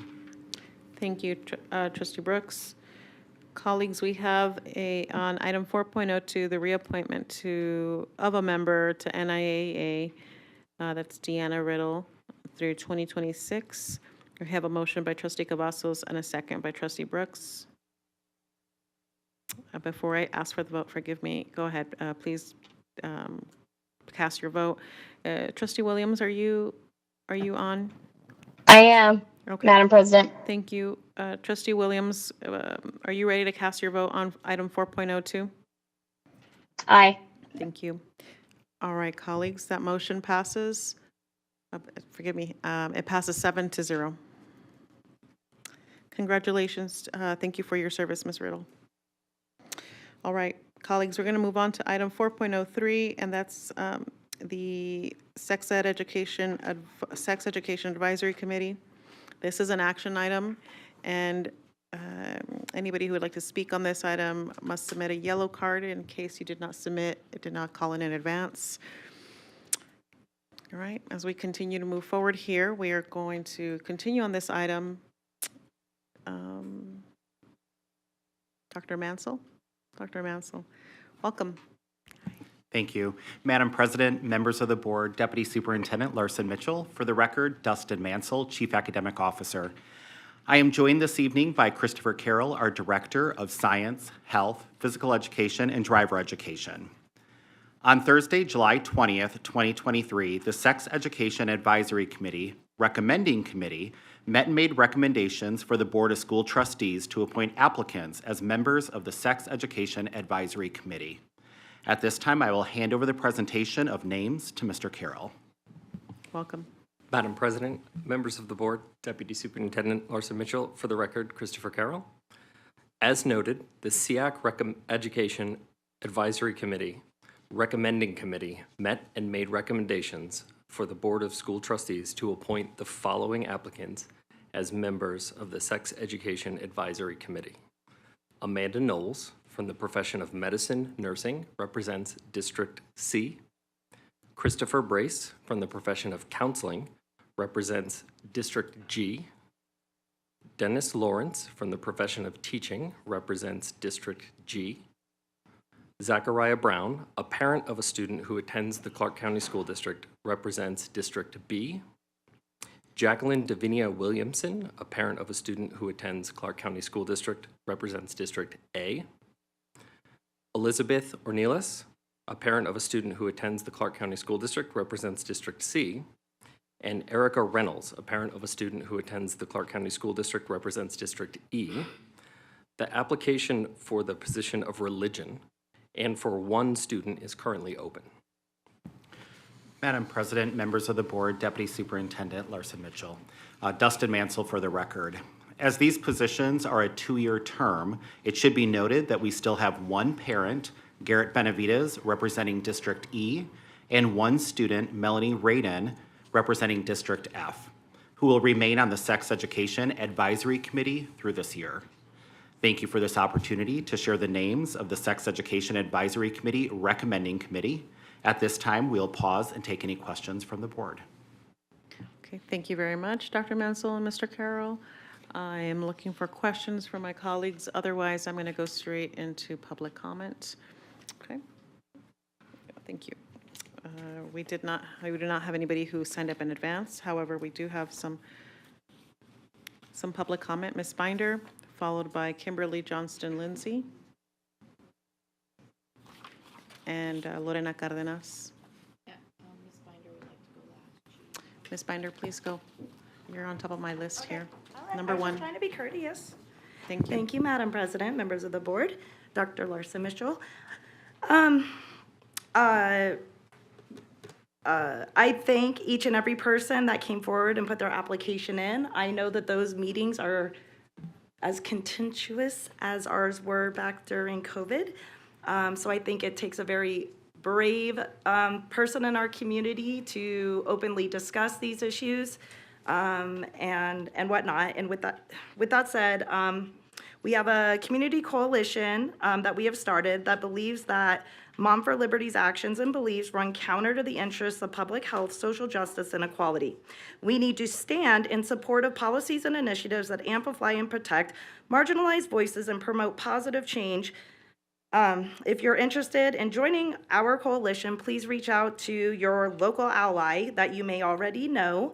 But I, again, just want to reiterate bravo to those who were brave enough to apply and want to participate on that committee. Thank you. Thank you, Ms. Binder. Kimberly Johnston-Lindsay, followed by Lorena Cardenas and Stephanie Kinsley. Hi, thank you guys for having me. It's Kimberly Johnston-Lindsay. Yes, the bravery of these people to step forward for the Sex Ed Committee, that's wonderful, and we thank them. I do take issue with Christopher Brace for the counseling area. This person who identifies with pronouns he, him, and his, which I find kind of interesting because there's two genders. And that's just, with our grades the way they are, why would we confuse children with things like zir, zim pronouns? I also, if you go to this person's website, prismlgbtqcounseling.com, this individual states that their top priority is to make an emotionally safe space with counseling. To do so, they use a sex-positive, kink-friendly, non-judgmental approach. These are our children. I feel like this is grooming. I'm not the only person who feels this way. I don't want this person who might be suffering from an illness themselves, because they're a little confused, to have direct contact with our children in a position of counseling our young people.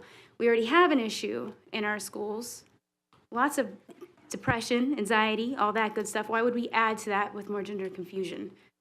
I know it's not the popular position, and for Moms for Liberty, I'm just grateful for that organization that exists for moms like myself who care very deeply for their children. Thank you. Please refrain from clapping. This is a business meeting. If you have a hard With time with that that, having you can been said, exit. nobody's perfect, and we all fall short of the glory of God. No one's beyond forgiveness. So I feel like I'm not trying to attack anybody here, but you guys are going to be held accountable for what happens with our children.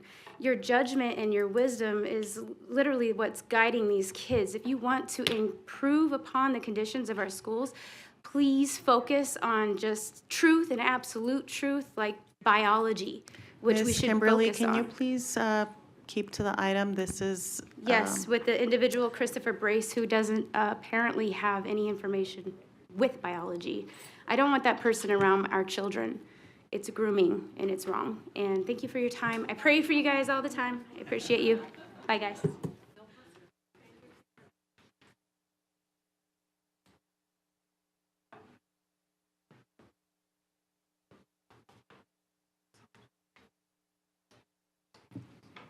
Thank you very much.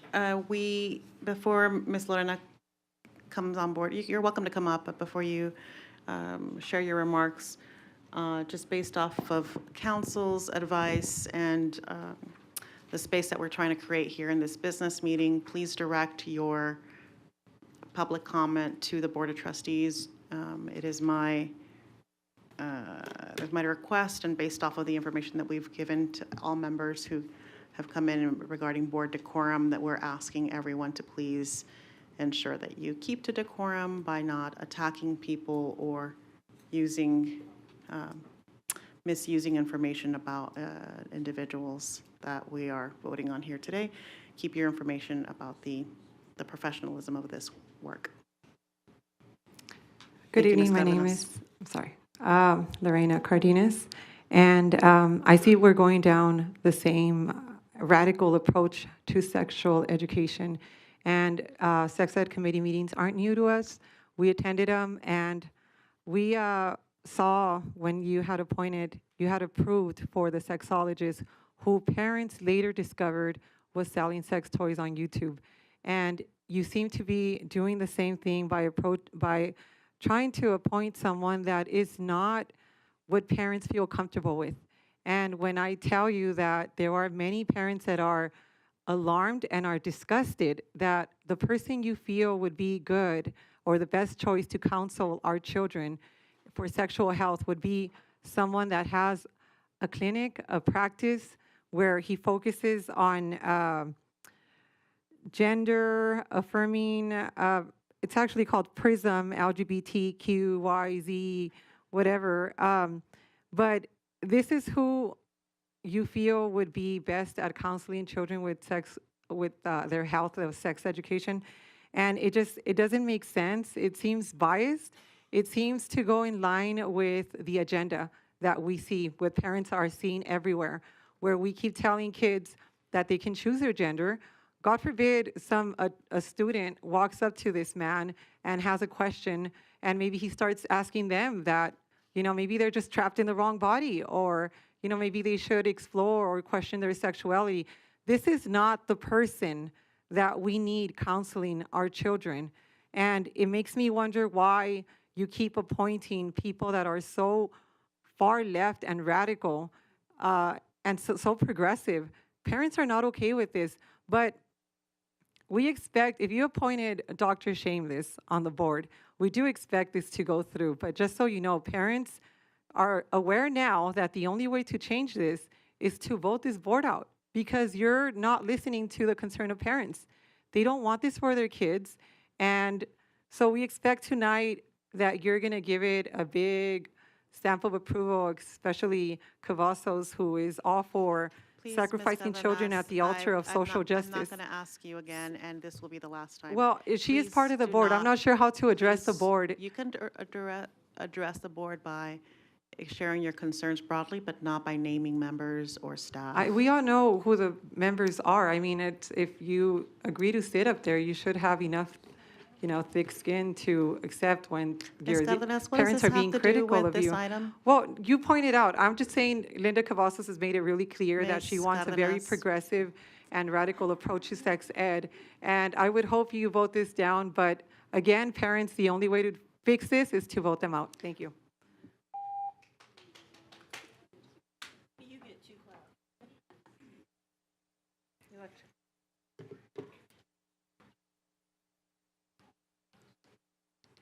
Hi, welcome. Stephanie Kinsley for My Children's Advocate.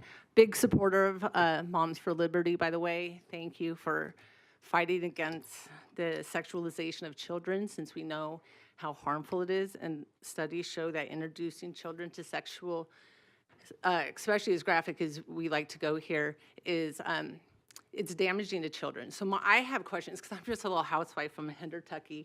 So if you guys could explain to me why you guys think, since you fail teaching math and you fail teaching reading, why you should take on something as heavy as teaching all the multiple genders, since you're already failing at everything else. It's like the opposite of the Midas touch. It's like the Ms. CCSD Kinsley, touch. please help us stay on this item. No, What is this I'm in just touching reference to everything the you do fail, so please don't take on another topic. The appointment I'm questioning the this board committee that's- on who you guys choose, because you guys get upset when I bring up that one of your board members collects pubic hair and has her friends sign it, but then you have me hauled out by cops for asking why they're doing that.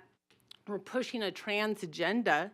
We're not asking why these children are identifying as trans. Is this social contagion? Most of them are autistic, Most of them have a mother with a personality disorder, and this is just some sort of way Ms. to use their Kinsley, what does children this as a have pet. to do So with why are we supporting particular these? item? Why are we supporting Please these? stay on this item. I am. I'm talking about this. This is what you guys are pushing, that there's no such thing as gender. Men This can get is an pregnant. NRS Stop. specific This is about the policy. sex education board. I don't think it should exist. You guys are already failing at what you're supposed to be doing.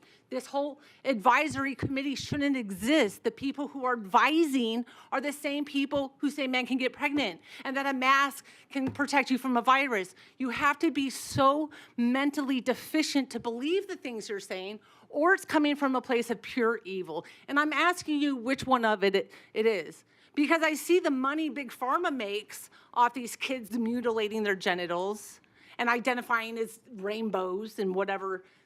Why are we pushing? Please, board, please explain to me why you are pushing these weird people with these weird agenda onto our children, since it's us little heterosexuals who actually make the children. Why are people who can't have children telling me what to do with mine? None of what you do makes sense. Make it make sense. If it doesn't make sense, it must be making somebody some dollars. I bet you that. So please make it make sense. I'm just a little housewife from Kentucky. I don't have all the degrees you have. Would you please make all your policies make sense, board? It's actually state law, Ms. Kinsley. You may have failed to read that in the item number. It is NRS 389, so there we go. Item 4.03, colleagues, looking for continued discussion or a motion. Trustee Guzman. Thank you, President Garcia Morales. I would like to make a motion to pass 4.03 Sex Ed Advisory Committee request for approval of appointment. Thank you, Trustee Guzman. Trustee Brooks. Thank you, Madam President. I will second that motion. I also just want to comment very briefly that sexual diversity is a fact of life. It is based on science, and research does support it, regardless of We your will ask, opinions. excuse me, ma'am.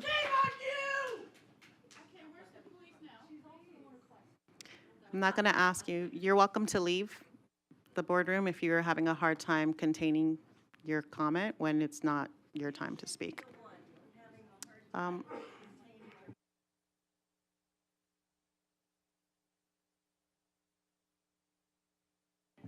I've asked you already to please contain your remarks if you have a hard time continuing to do that.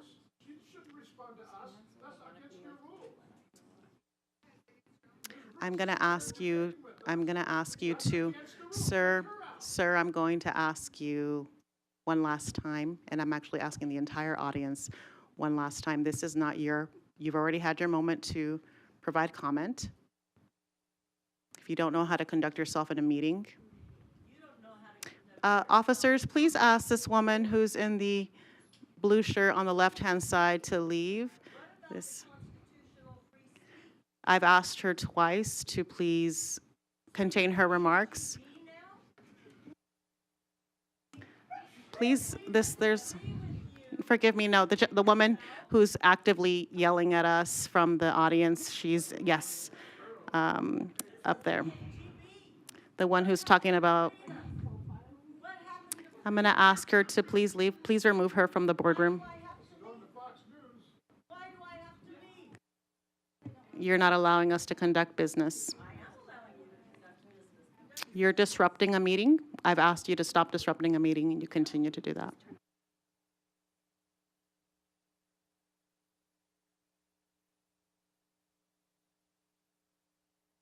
Can we please have officers remove this woman from this space?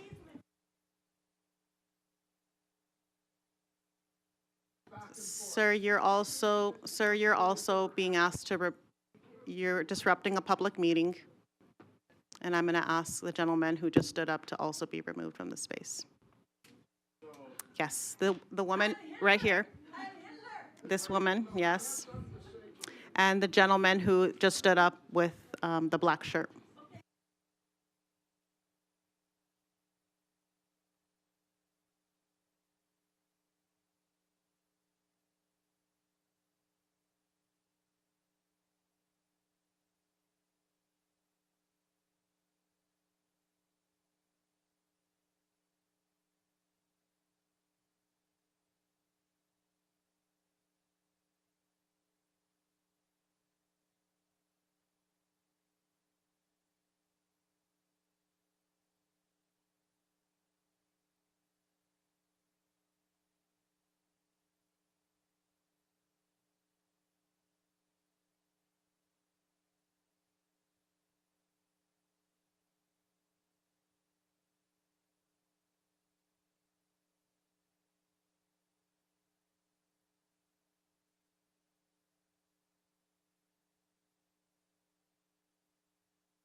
just like to remind the audience that there is a moment in time for public comment, and it is,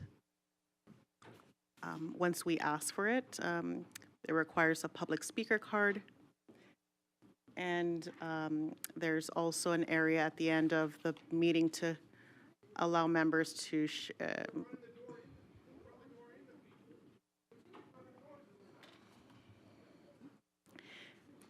there is a moment in time in the meeting to address the board for any comment on action items and non-agenda items. However, disrupting a meeting and yelling during member discussion will not be tolerated. Colleagues, at this time, I'm seeking a motion on item 4.03.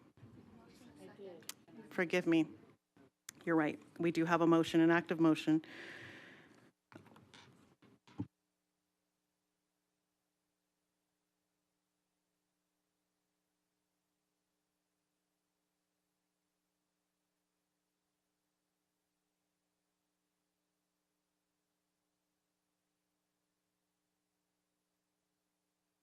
All right.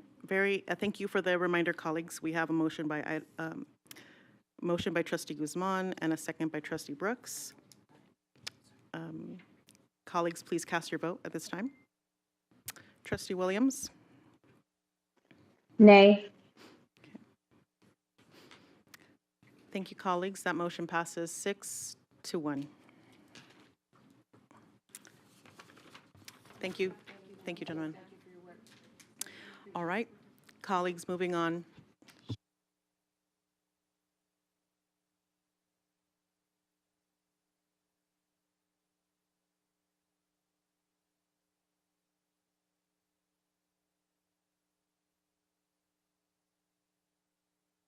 All right, moving on to item 4.04, that is the appointment of the Bond Oversight Committee members. And the point of contact here is Mr. Gowdy. However, before we move on to presentation and discussion, this is an action item, colleagues, so if you would like to speak on this item, members of the public, please submit a yellow card. Otherwise, once we begin the presentation, we will no longer take public comment. Mr. Gowdy? Thank you, Madam President. Jason Gowdy for the record. So this is the superintendent's recommendation for the Bond Oversight Committee. The recommendation is for Mr. Todd Peterson to be appointed to the, wrong one still, to the Bond Oversight Committee. Mr. Peterson is currently a principal at Mannion Middle School. He has been a member of the district for a number of years. He has served on a number of budget advisory committees with myself and other principals. He's participated in extended cabinet meetings and is certainly one of the people that is very detail-oriented, which are the primary factors for this nomination. Thank you. Thank you, Mr. Gowdy. Colleagues, at this time, we're looking for discussion. Otherwise, I'll dive right into. Okay. Trustee Bustamante Adams. Thank you, Madam President. Mr. Gowdy, if this reappointment goes through, are there still any vacancies that you have on bond oversight? Mr. Gowdy. Jason Gowdy for the record. I do not have that information off the top of my head, so I can follow up and get that question answered. Thank you.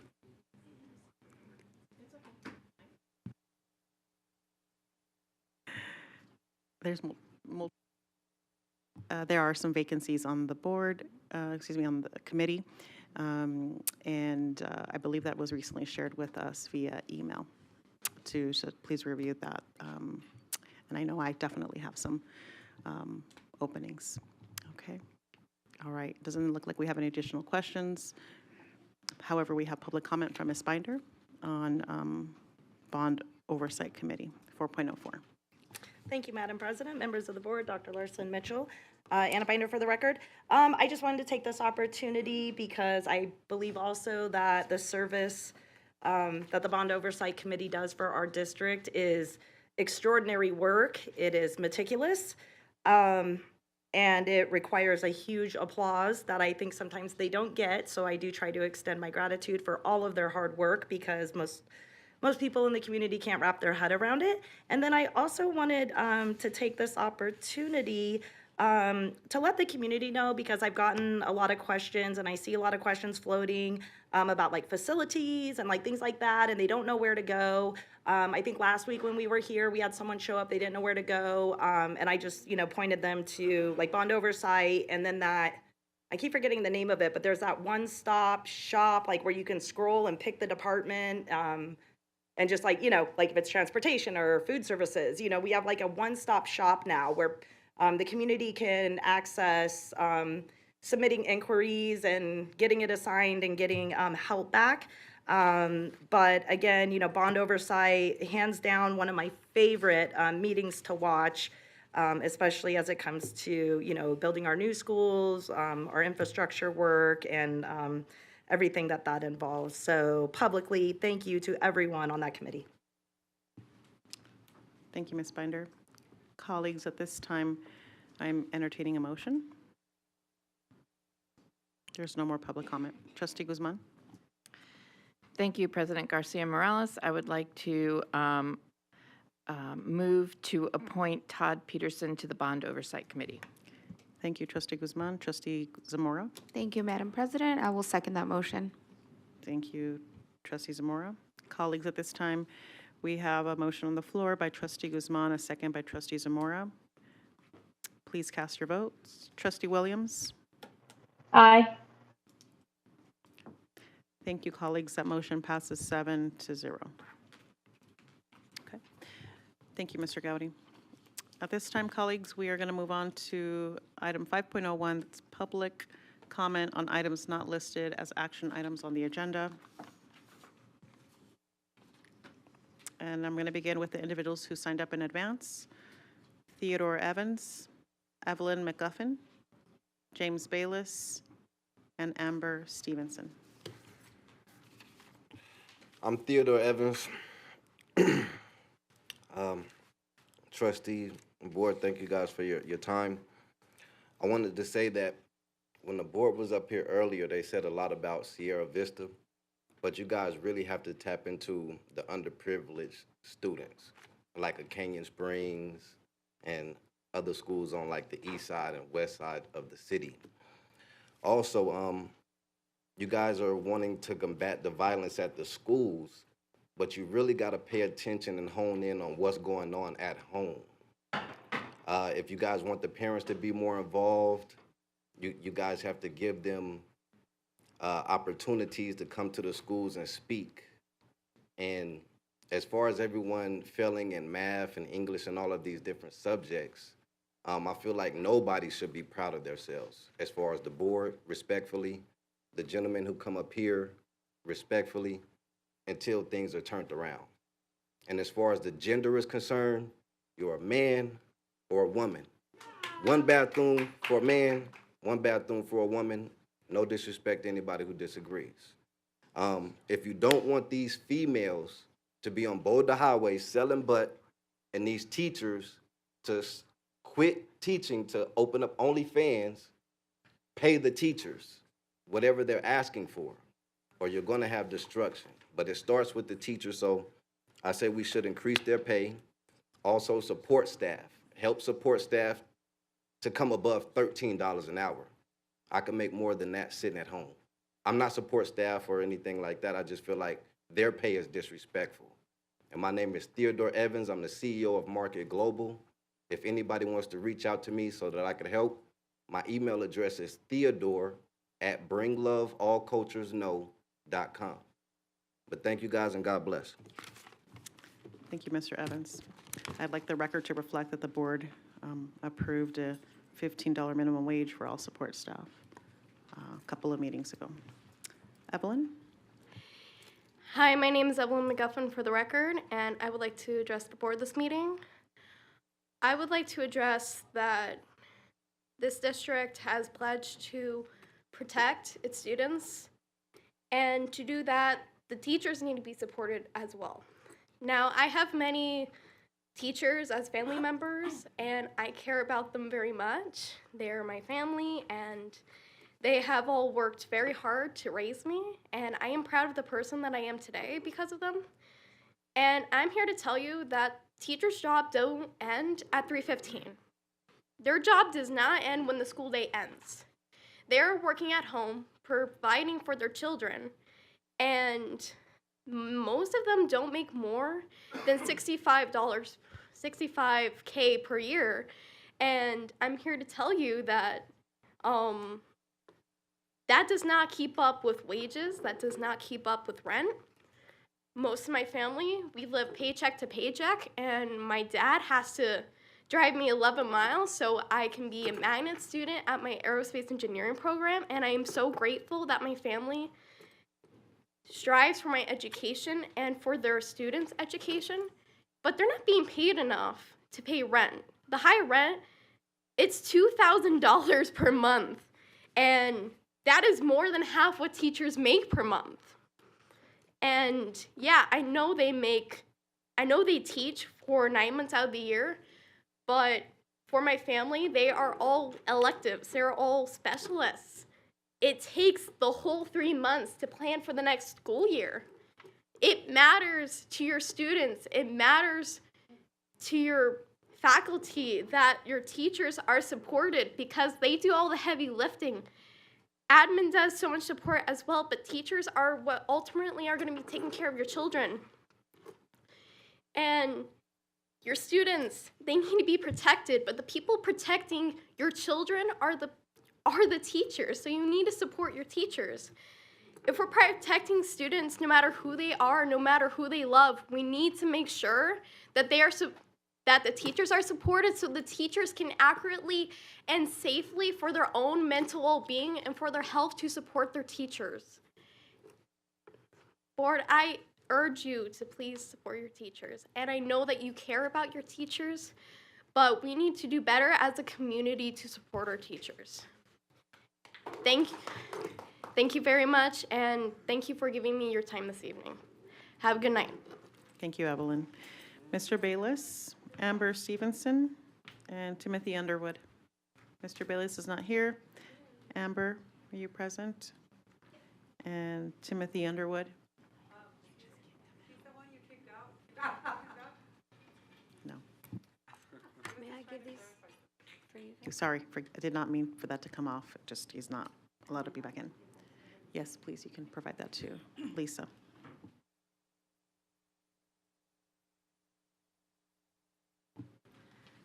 Hi, my name's Amber Stevenson. I lived in our community for 23 years on and off. I've coached Little League, I've coached volleyball at high school, and I've coached basically anything that anybody's ever asked me to. Let's step in because kids would not have a coach if they didn't grab me. I've always worked 2 jobs, but I've, for some reason, been able to make it. And I'm lucky to be a coach that have actually got to coach my own children per their request, because if I didn't, they wouldn't have a coach for their team. And I think it's really sad because the process has never been harder. She has a stack of papers for everybody. Those are the criteria that you give teachers. You have to do, well, not even teachers, just anybody that's applying to be a coach for CCSD. You have to take a 12-hour course at your time, of course. Concussion class, you have to have a CPR card, a first aid, which I jumped on immediately. Everything was done. But I also got called for a position at a high school. And of course, I haven't been coaching for a little while, so I was super excited because there's nothing better, no title I love more. Well, mom and Nana are my 2 highest priorities. But next comes coaching. And it's not only because of, you know, just being a coach and the camaraderie that comes with it. It's you are a support to the teachers because I can help. Another teacher has more hours to spend grading papers and being there, but I get to be that secondary help. But because of the system that we have in place, I was to replace a coach that quit 2 weeks prior to the season. Now, I don't know if you guys have children that play sports, but your senior year is a huge, huge deal. And that's what you look forward to those last 4 years, is working up to senior night, to having a great last season. Like, you've worked so hard to have that last season. And I feel like we're robbing that from these kids. Because the process takes so long to get a coaching badge, I put my papers in. The first day I got hired, boom, the next day I was in that CPR class. What else do you need me to do? Because I know these kids are counting on it. The reason I know is because the school that hired me gave me a tour. And I saw those girls. You know, if you've ever coached anything or have been a teacher of anything, as soon as you see a kid get excited about something, you know, all right, I'm in the right place. These kids are getting excited because they knew, oh, we have a coach. Oh my gosh, they were so excited and couldn't wait. Oh, when are we going to have practice? When are we going to have the way they look forward to it? I'm unable to coach because your system says I'm not able to. Thank you, Miss. Thank you, Amber. Krista Flancer. Is Krista here? Dr. Tiffany Bermel. Followed by Walter Jones III and Vicki Kreidel. Am I good? Okay. Good evening. My name is Dr. Tiffany Bermel for the record. Teachers are paid to work 7 hours and 11 minutes at our school sites. During that time, we have to prepare our classrooms, create engaging lessons, write lesson plans, answer emails, complete school and department business like attend department meetings, PLCs, staff meetings, make copies, grade papers, take attendance, enroll new students, find transfer grades for withdrawn students, chase absent kids and make parent contact, attend parent-teacher conferences, refer students to counselors, SSA, and social workers, write our learning intentions and success criteria on the board, engage our students, walk the room, answer questions, and teach, but not with our knowledge and years of experience. We teach using dozens of programs and textbooks that are handed to us with little to no training at the last minute. For example, kindergarten standards last week were to teach the difference between past and present tense verbs. They don't know their letters yet, but it's important that they know the difference between past and present tense verbs in week 5 of kindergarten. These initiatives are ruining what's fun about school in our kids. Teachers work outside of the classroom out of necessity and because we have to in order to get it all done. For example, with my classes, I have to grade at home. I have 120 students enrolled in one of the subjects I teach in high school. If I just read all of my students' short answer responses for that one subject, that is 1,200 minutes for reading. Adding comments to those papers is another 120 minutes if I write fast. Putting those comments and grades into the computer can add another 600 minutes. So we are at 32 hours to grade one assignment for one subject of students I teach with meaningful feedback. I currently teach 3 different subjects. Teachers cannot just take weekends off. Teachers cannot just stop giving classwork or stop giving feedback. We have to do the job to help our students learn, to help them grow. That's the job we signed up for, but there are not enough hours in a teacher's day with all the other responsibilities that are piled on our plates for the extra. So we take the extra home at the expense of our families, our friends, our free time, and our mental health.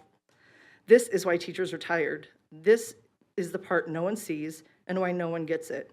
We add more responsibilities without subtracting, and we lose amazing teachers every year. Losing veteran teachers is going to destroy education in our city. Retention of teachers should be equally important as hiring new teachers. It currently is not. We need to do something because what we are doing is driving people out of the classrooms, as evidenced by the growing number of vacancies and teachers who are covering classes they are not licensed to teach. What is happening is killing the profession that so many of us love.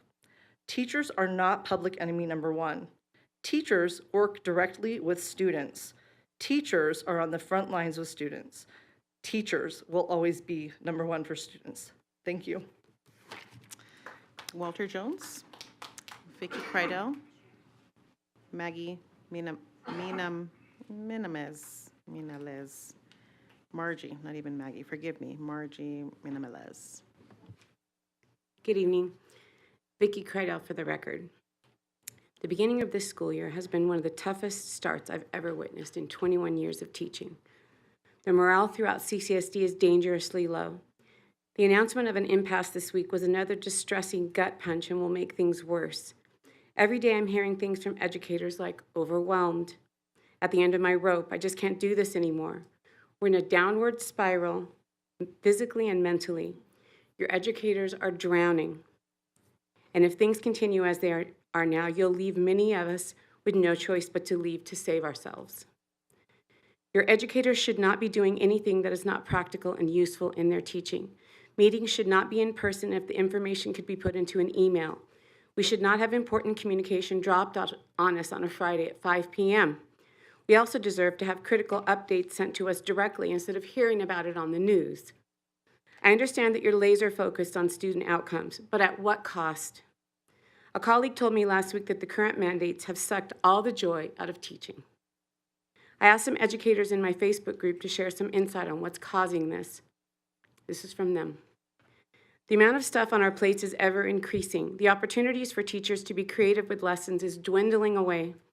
I'm a third-generation teacher. This is something that I was literally born to do. But it's feeling like less of a calling and more of a curse.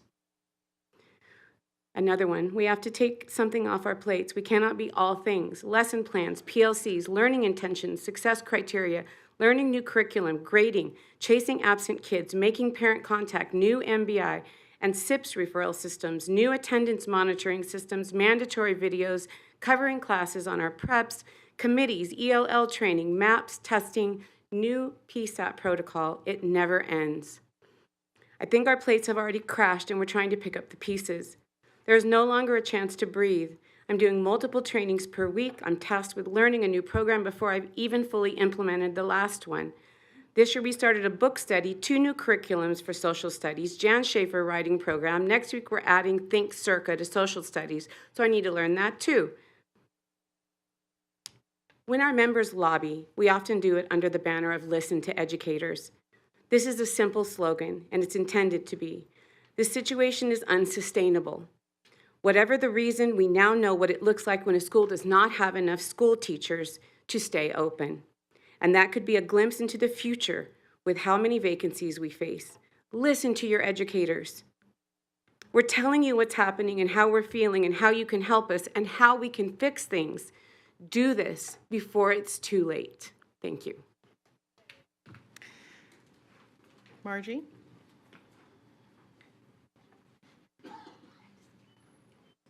Followed by Sean, and then Ryan. Hello, Board. Dr. Larson-Mitchell. Margie Manalis for the record.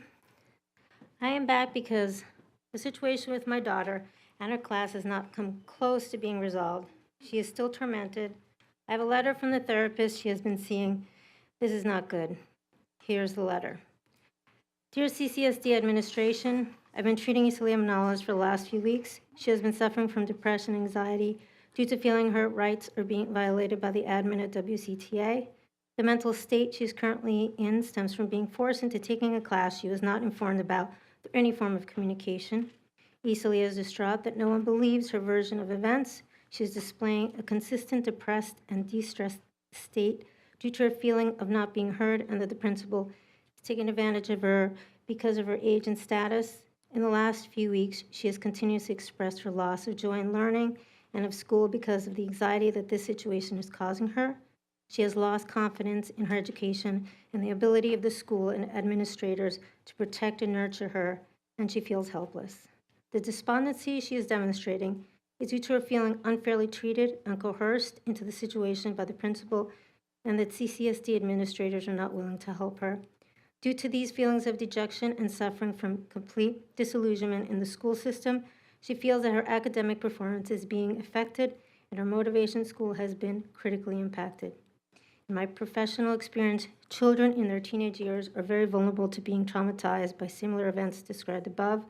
I do not recommend that this child be allowed to continue in this photography class that is causing her this level of pain, depression, anxiety. I hope that you are able to remedy the situation as soon as possible before her depression enters into a severe clinical state where more serious intervention will be needed. Sincerely, Amara Valdelares, LMHC. Does what I've just read from a mental health therapist regarding what is happening to a student in your care sit well with you? My daughter has always done the right thing during all her years at CCSD school. 0 disciplinary issues. She's always been an exemplary student. Aren't those the kind of students CCSD wants at their schools? The students that get the best grades, give back to their schools, their sports and organizations, and volunteer in their community? Then why would you show your appreciation for this kind of student by not believing them and causing them mental pain? My daughter doesn't deserve this, and you know it. What has happened to her is no fault of her own. Please listen to her and her plea to be heard. Show compassion and understanding and have the wisdom to look at the situation individually. This is not a cookie cutter scenario. Don't let my daughter fall through the cracks because she is just one child. Making the difference to just one human being, and especially a child, is a big deal. You have the power to change this, Dr. Jara and Dr. Larson Mitchell. Please do the right thing. Talk to Principal Rosa at WCTA and rectify the situation so you can save a child falling into depression. Hear her plea, please. Thank you. Thank you. Ms. Cardenas, are you planning to speak? Are you planning to provide public comment? Okay. I noticed that you came up here. Did you provide remarks to the audience over here? Or did you? I have it on camera. And I saw it. No, I don't. I actually, what I do have is a video of her. Okay, I want to remind the audience, this is a public meeting, and continued disruptions will not be tolerated.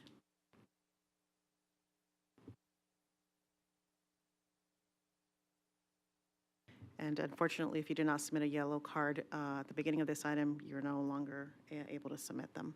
Thank you. You're good, yes. They'll have to wait for the next meeting or can submit their items, their public comment written to us if they'd like. Welcome, are you Sean? Yes. Thank you. My name is Sean Manolas, for the record. I'm here also for my daughter Isalia. I'd like to say that we are not at all helping her by forcing her to take this class. To date, we have still not had a rational explanation of why my daughter is being forced into this. Instead, my wife has had several conversations with school administrators that say my daughter should have known and that the course catalog lists the classes. But since she was not informed and the WCTA their course catalog clearly does not list photography as a CTE, how would she or anyone else know? We are lay people. We are not in the school system with inside information. So one of the administrators may be able to deduce from what little info is given exactly what something means, but they bring with them the information and the assumption that everyone else should know. Well, we don't know, and you especially shouldn't expect a child to know. I appreciate Dr. Larson Mitchell. She said that her son has taken the same photography class and that he knew that it was a CTE. But I would also think that her son's school is probably doing everything it can to make sure that he's informed, as his mom is the deputy superintendent.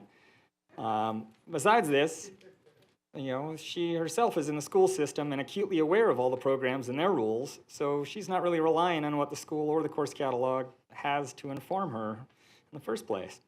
As lay people, as parents and students, this is all we have: communication from the school and what is in writing.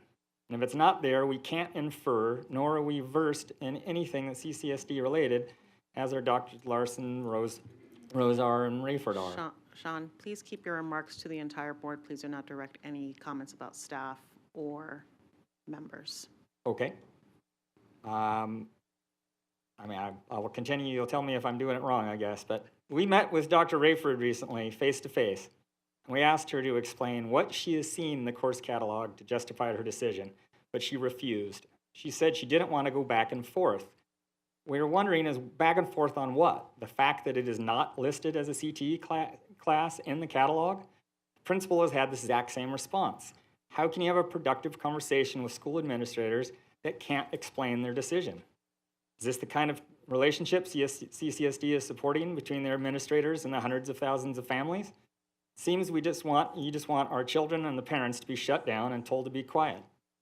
The principal is sticking to an arbitrary rule that has no evidence to support it, all at the expense of my daughter's mental state. And the administration continues to back her up. CCSD is saying that they'd rather hold a random rule that is not properly explained in a higher regard than caring for and harming a child that's under their care. And this is all for a photography class that they've already chosen to eliminate as a CTE as of next year.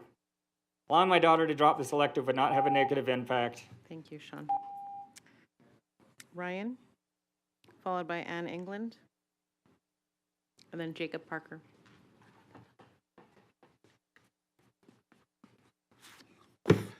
All right, again, Ryan from for the record. I know, first off, I know you don't realize this, but many of the teachers, including myself tonight, have been doing their schoolwork, grading, answering emails off the clock while attending this meeting. And just for any students listening to the meeting, just realize your teachers support all LGBTQ students and their families. All right, so now to the main point. The issue is with the ELA curriculum. As I mentioned earlier tonight, it is a little troubling. I wanted to start by reading this piece that I had to teach last week. It was from a 2013 article titled, "Are Bionic Superhumans on the Horizon?" It says, what happens when it's possible to improve on the human body and mind? The debate has started already at courts. Oscar Pistorius had to fight hard for inclusion in the Olympics. Many objected that his carbon fiber prosthesis gave him a competitive advantage. He was able, with the help of doctors and biomedical engineers, to make a compelling case that his cheater blades didn't give him any unfair advantage on the field. But what you may not realize or may remember is that Pistorius is now sitting in jail, convicted of murder. So I had to praise a murderer in front of my students because the curriculum told me to do so. Even CNN had to notice that when they published this online in 2013 that he was accused of murder on the time, but HMH had nothing at all about it. But yet the next thing I had to teach was a poem about online dating and the irony behind online dating. I had to explain to kids what online dating is as well as not having them giggle at the word virgin. And imagine 8th graders not giggling about that. And by the way, it was the company version and not the actual definition of it. The training was not there at the start of the school year, and schools have been left scrambling on both my perspectives and HMH. Like I mentioned before, schools were not provided enough equipment and had to purchase them out of the budget. And 2 trainings that I went to, one said HMH and CCSD were working together to fix all the issues, while another HMH training blamed CCSD for all the issues themselves. Yet we get the books the first day teachers were given back, and it was like, good luck and see you later. We didn't even get the curriculum for HMH on Canvas until the 2nd or 3rd week of the school year, and it was only in the 1st quarter. With about 4 weeks remaining for the 2nd quarter, we have not seen anything for 2nd quarter yet. The pacing guides for both HMH and my perspectives is quite much, and it doesn't allow students to fully grasp the process. Not to mention that schools are being forced to use Exact Path, Achieve, and all the new curriculum, and are expected to still be where the district wants them by the end of the quarter with no exceptions made. How do high schools get through a mandated 400-page novel and keep everything else that they are mandated to do, especially with the heavy push onto MAP scores? I would also like to mention that I have middle school students who do not know what a verb is because they spent too much time on maps and not actually focusing on basic skills. Thank you. Thank you. Ann England, followed by Jacob Parker and Kylie Kent. Hello, I'm Ann England, an 18-year teacher with CCSD and a parent to a high school CCSD student. I'm here to tell each one of you on this dais that you should be embarrassed that we are now in our 2nd month of school and teachers are working under an expired contract. Taleo data from yesterday shows over 700 vacancies, teaching vacancies, excluding special education and self-contained classes. Assuming an average class size of 20 students, this means at least 15,240 students in Clark County lack a licensed teacher. The actual number is likely higher due to actual class sizes and use of long-term substitutes. As a teacher, I constantly hear the phrase, think about the kids. I am thinking about the kids as my school safety protocols put this single mother at potential risk for the sake of my students.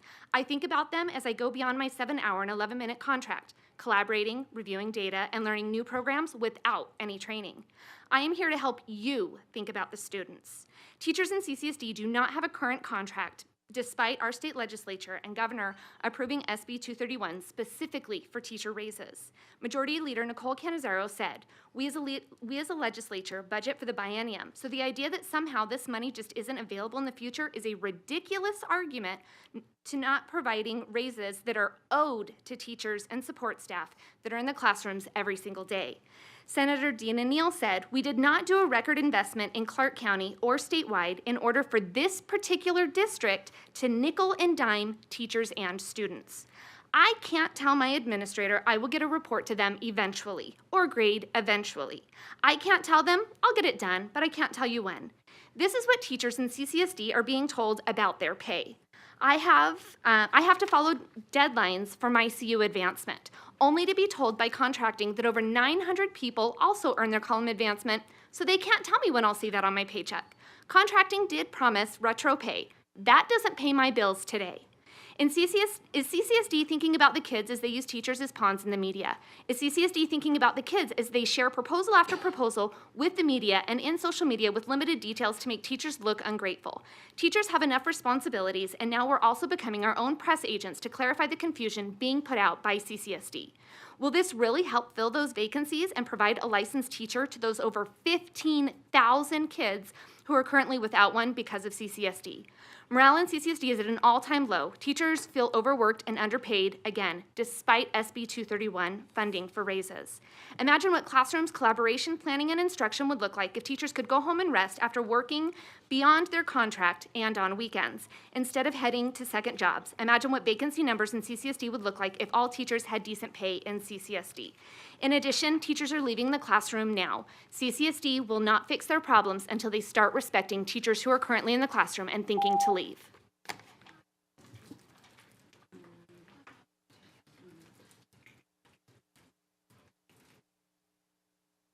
Jacob Parker.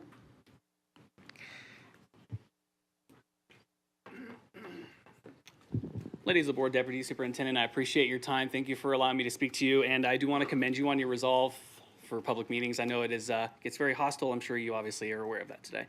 I have a couple questions for you. You don't have to answer. I just want to bring them up. Where is the district that I spent 20 years in that took risks, that came up with innovative new ideas?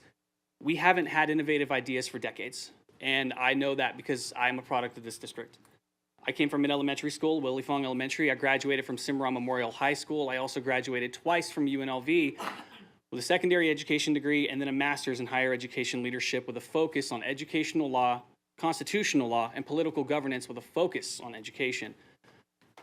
I want to bring those ideas to you. So for the second time, I'm asking the board to consider me for superintendent of schools for the Clark County School District. I want you to give me a teacher's salary and teacher benefits. It's not about that for me.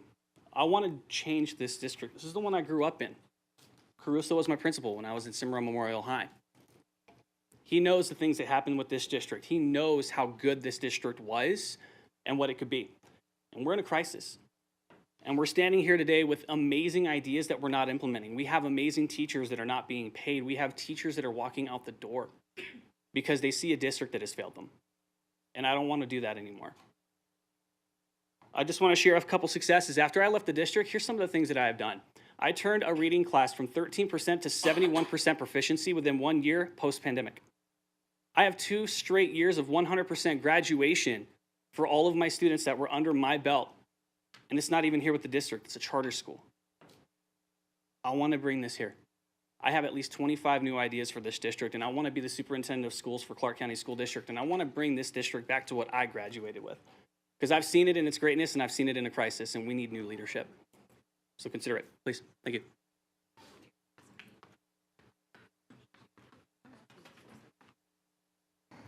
Kylie Kent. Good afternoon, evening, sorry. My name is Kylie Kent. I graduated high school from here in the Valley in 2007. I am here today in support of our teachers. I am not a teacher myself, but enough about me.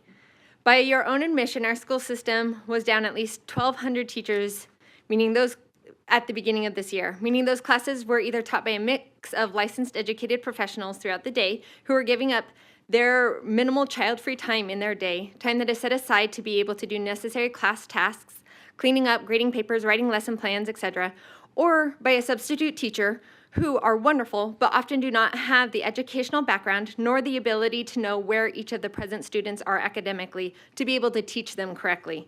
So what does that mean for the district? Let's remove all other aspects right now. It is a simple supply and demand problem. When supply is in excess of demand, cost is reduced.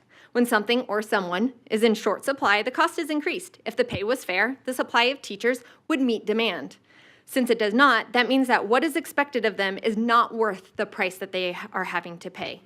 Until we can have our pick of the litter of teachers, we cannot dictate that their price is too high. Just like grocery shoppers can't dictate that the eggs were too expensive after the mass unexpected deaths of millions of check-ins during the pandemic. If we want the service or good, we have to pay the price. So unless you plan on filling those classrooms each day by ourselves, an impossible task, when the asking price for their goods is not, their asking price for their goods is not up for debate. But let's go down a different rabbit hole. There's a shortage of teachers throughout the country, in nearly every state. We are not meeting the demands of the teachers, which means it is ultimately going to lead to one of two things. They are going to quit and move to literally pretty much any other county in the country and be hired pretty much instantaneously, including Nye County, which is just a short commute away. Or they're going to quit and join the 10,000 jobs that are opening up at the Fontainebleau Hotel, Durango Station, as well as many other companies, where many of the jobs have equivalent pay after tips and benefits, not as hostile working conditions.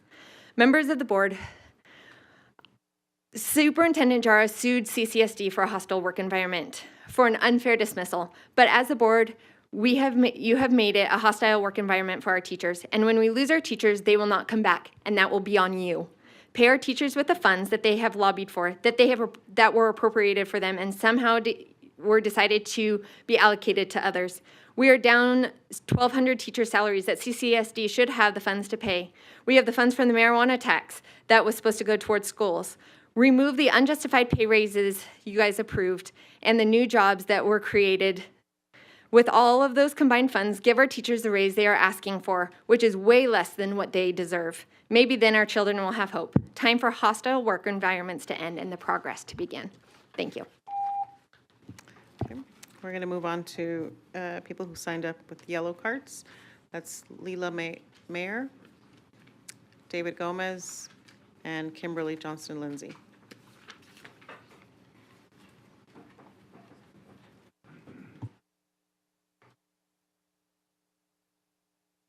Hello, my name is Lila Mahar, and I am a former teacher myself.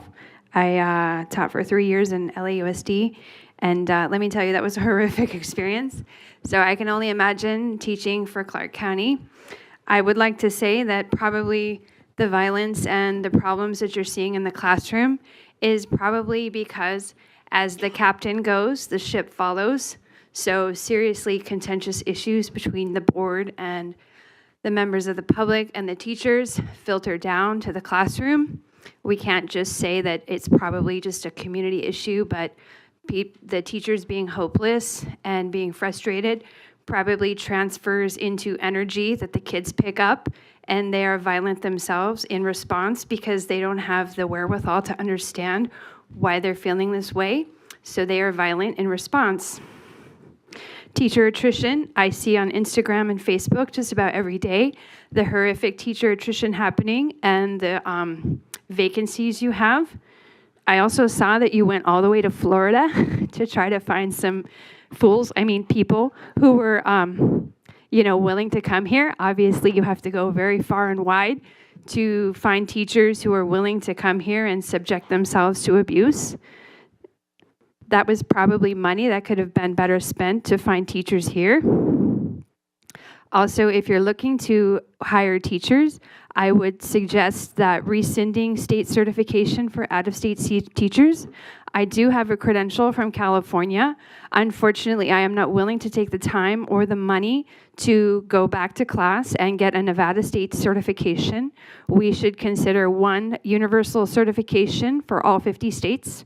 That would probably help you find teachers. I think you should focus less on college-bound instruction. When I served my 3 years at LAUSD, most of my 9th grade students told me they could barely even read a book, and we were trying to have them read Romeo and Juliet. Okay.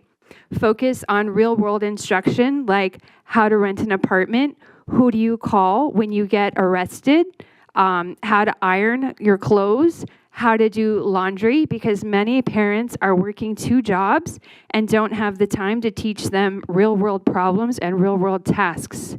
I've also talked to many of my neighbors who say that Clark County School District is beholden to the casinos, and the casinos just want a ready, ignorant workforce to go work at their minimum wage jobs, and that's why you guys, or I should say Clark County School Board, doesn't focus on real-world instruction because they just want a straight-to-pipeline funnel for students to go work at minimum wage jobs at hotels. Thank you very much. David Gomez, and then Kimberly.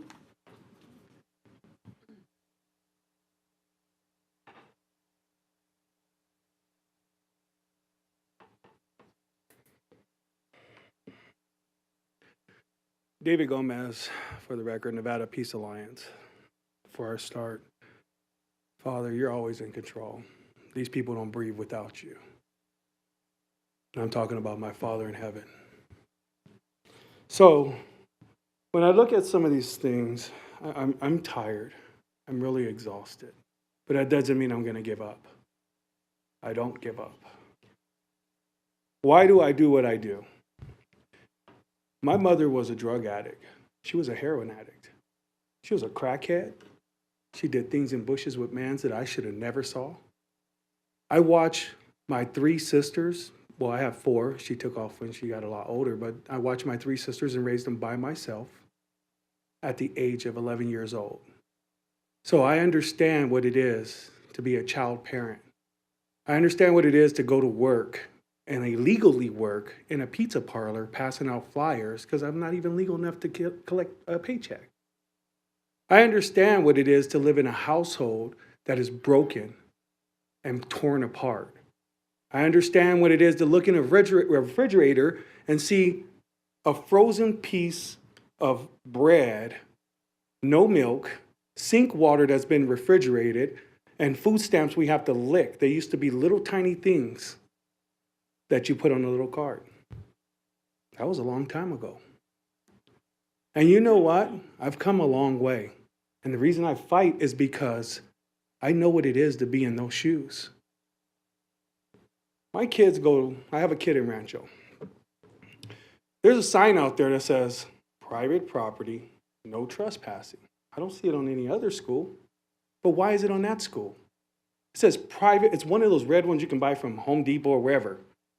Private property, no trespassing.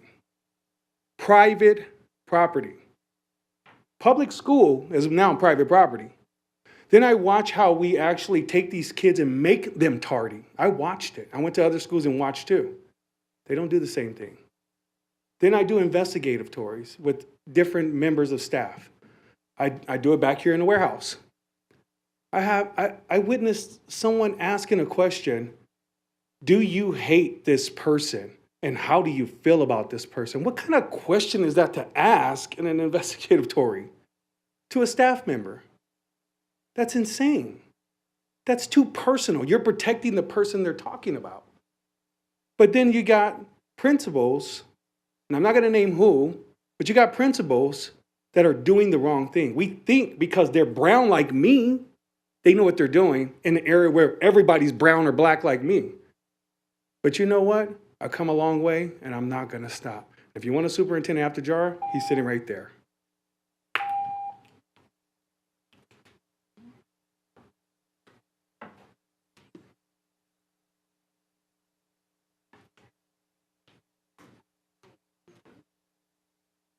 Kimberly? Hi. Hi again. Thank you. Kimberly Johnston Linsday. I'm a veteran. I've served in 2 branches because I love my country. I've fought for our freedoms. And when I got out of the service, I came to Nevada, which I considered home because I was stationed out here at Nellis. And I decided I was going to work in emergency response. So I served better part of a decade on an ambulance, where the last few years, most of my calls have been children. So I have a heart for the youth. I really care about our kids. In case you were wondering why I'm passionate about what's happening, let alone what happened to my son at Watson Elementary School and how that was never fixed. So I'm passionate about, I care about these kids. I care about this community. Specifically, right now, I want to talk about the transgender regulation 5138. I'm formally asking you to repeal that. And there's a couple of reasons for this. Diverse gender identities, I feel bad for those that have their, any confusion. I apologize for what they're going through, but we need actual help and counsel and not to further just confuse children. Section 2 of this regulation, parents aren't defined in this gender support team, and that's extremely concerning to me. Like I said, I'm a parent. I have 3 beautiful children. And any parent who's got a child that they're concerned about, I don't know if you're paying attention to what's happening across this nation, but even our detransitioners are coming out and speaking out at Congress. So I think we need to address that. There's section 4. It talks about bathroom access and overnight field trips. I've got big concerns for my daughter. We need to address this. Under that also, your option 2, the consistent with gender identities and expressions. This is grooming. That's exactly what it is. I've been on an ambulance where I've spoken to children.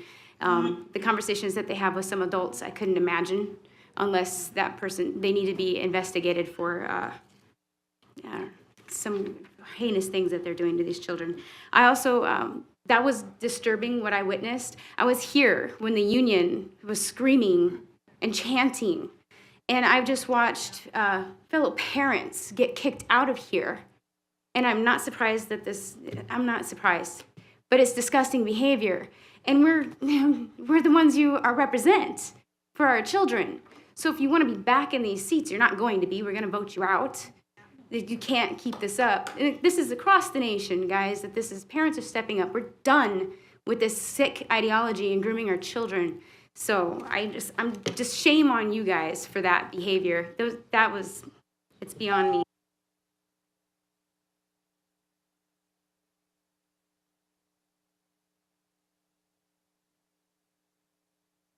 Billy Mitchell, followed by Terrellyn Thompson and Lorena Cardenas.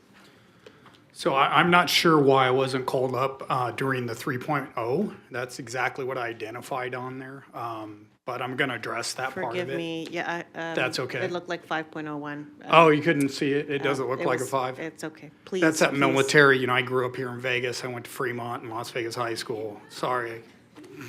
That was a joke, sorry. All right, so my name is Billy Mitchell. I grew up, like I said, I'm a native Las Vegan, born and raised. I went to Fremont Junior High School, went to Junior High School, went to Las Vegas High School, went in the military, served during 2 wars on 3 nuclear submarines, SEAL Team 5, came back home. Went back and got my master's degree in engineering, built the Fountains of Bellagio, built a lot of things on the Strip. Enough about me. When teaching, I taught at Bridger Middle School for 1 year, robotics.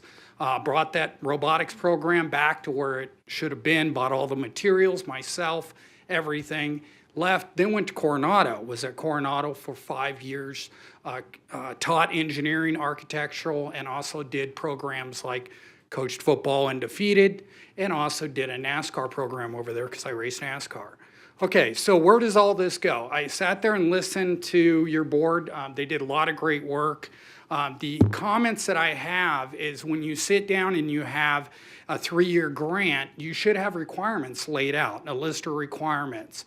And you guys were on task because you guys were asking about the demographics and the information further. They're really, really high weeds. And what I've seen when going from like Bridger to Coronado, are you kidding me? The demographics were completely different from teaching to the 2 different schools. So what you need to do is lay out your requirements and have them meet those requirements. And that should have been done early on when they were given the grant, I think 3 years ago.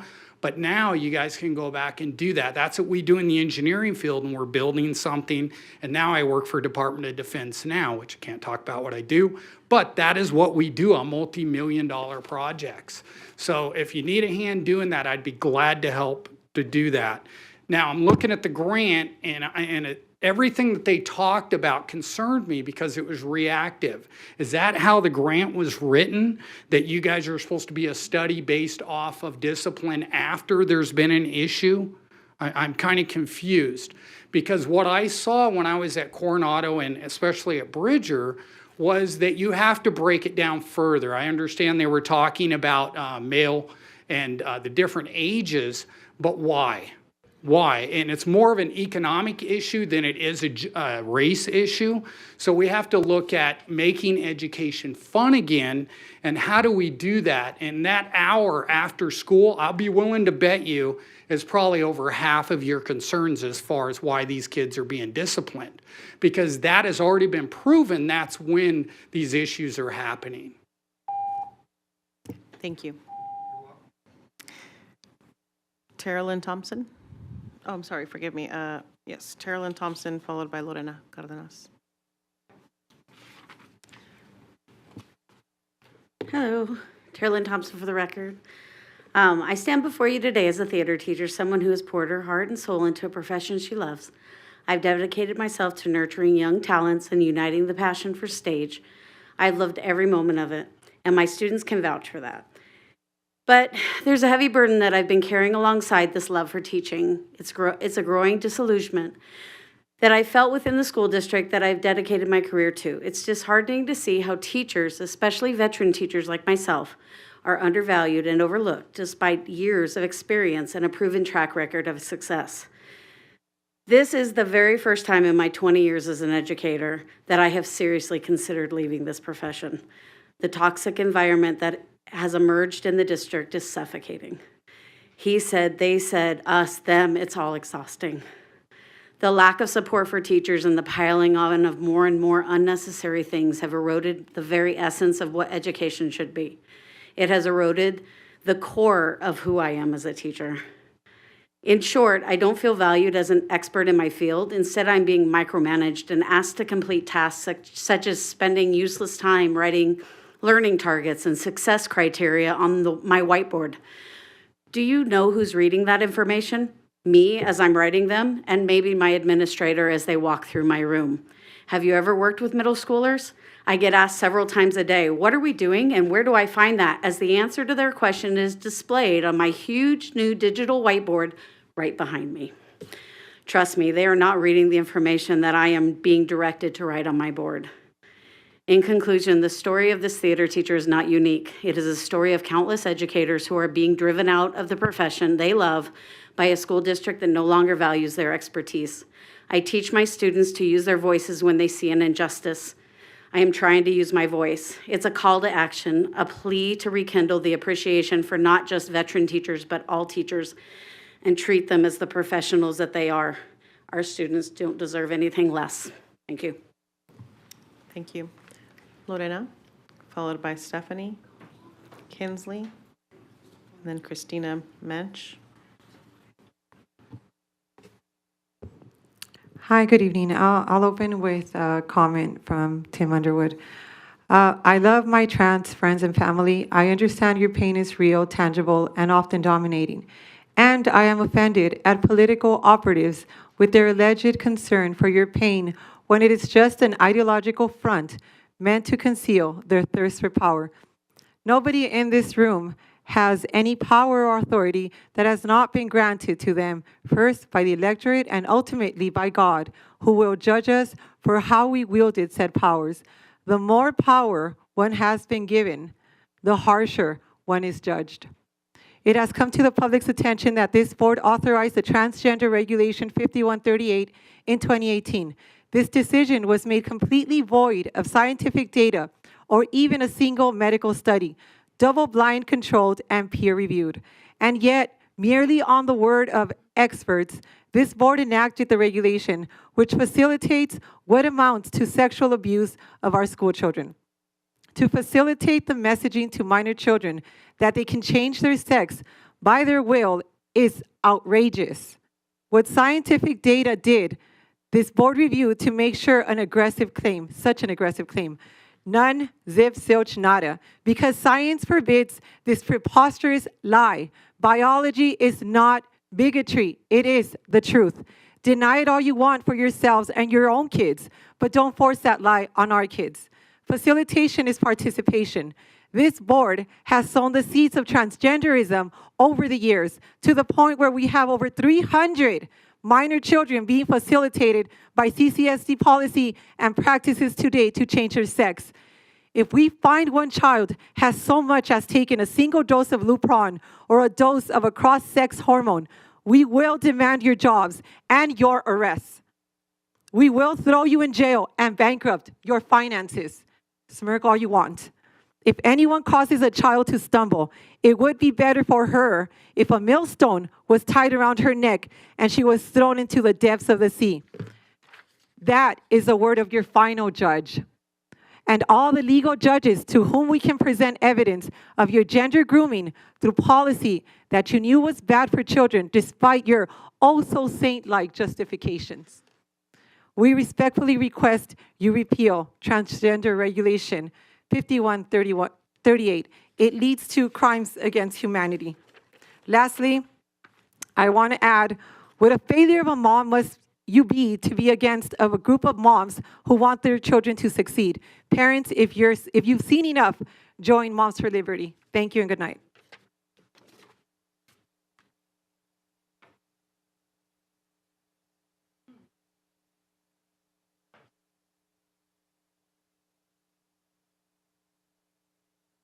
Hi, Stephanie Kinsley again. Good to see you guys. I don't know how to follow that up because that was amazing. I would just have to add to it, touch base off the woman talking about the pipeline that the schools create. You can laugh about it, but our schools here in CCSD that you're proud of, I don't know how you're proud of it. I'm 42, I graduated from here and it wasn't a thriving school system then. And I don't think you can mess up this bad on accident. I don't see how a teachers union who funds Planned Parenthood should show up asking for a raise when they're killing off their future students. Planned Parenthood was founded to kill Black people. They've done just that, cut their population in half. And that's what the school district supports. Seems racist to me, but that's what these teachers push. The same teachers who said, pull your mask up over your nose. Tell me how a building full of people with science degrees can't figure out that children need oxygen. Tell me how people with degrees in psychology and didn't know that children need to see faces to properly develop. Yet these are the same people who want to sacrifice our children to Planned Parenthood, who now just want to sacrifice them sooner. Or if they didn't get them in the womb, get them right outside, mutilate their genitals so they can never have a proper climax. Imagine going the rest of your life never orgasming. Miss No, Kinsley, we're talking about a public meeting. This is a public meeting. This is being recorded. Yeah, it's being recorded, and I'm not using any words, and you interrupt me a lot. And I think you guys are trying to ruin children for their future so that they can never procreate, they can never enjoy sexual parts. I don't want to hear it that's again. what that's happening. That's what's happening to the trans children who have to dilate their man-made vagina. Okay, please. That's what happens. You don't get to interrupt turn me. off I'm not her cursing. microphone.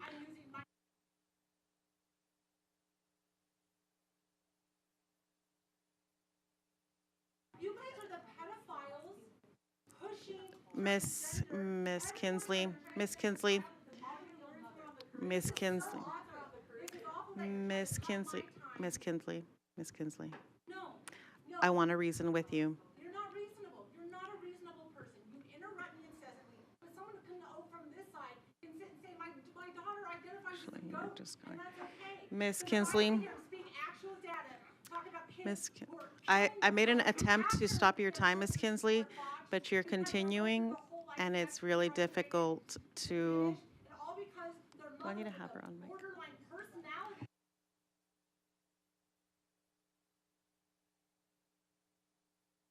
Miss Kinsley, please stop. I'm not gonna. I'd like to be able to turn your mic on, Miss Kinsley. I'd like to turn.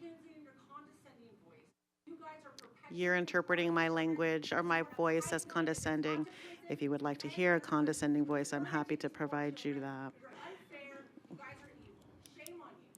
All right. Good day. Christine.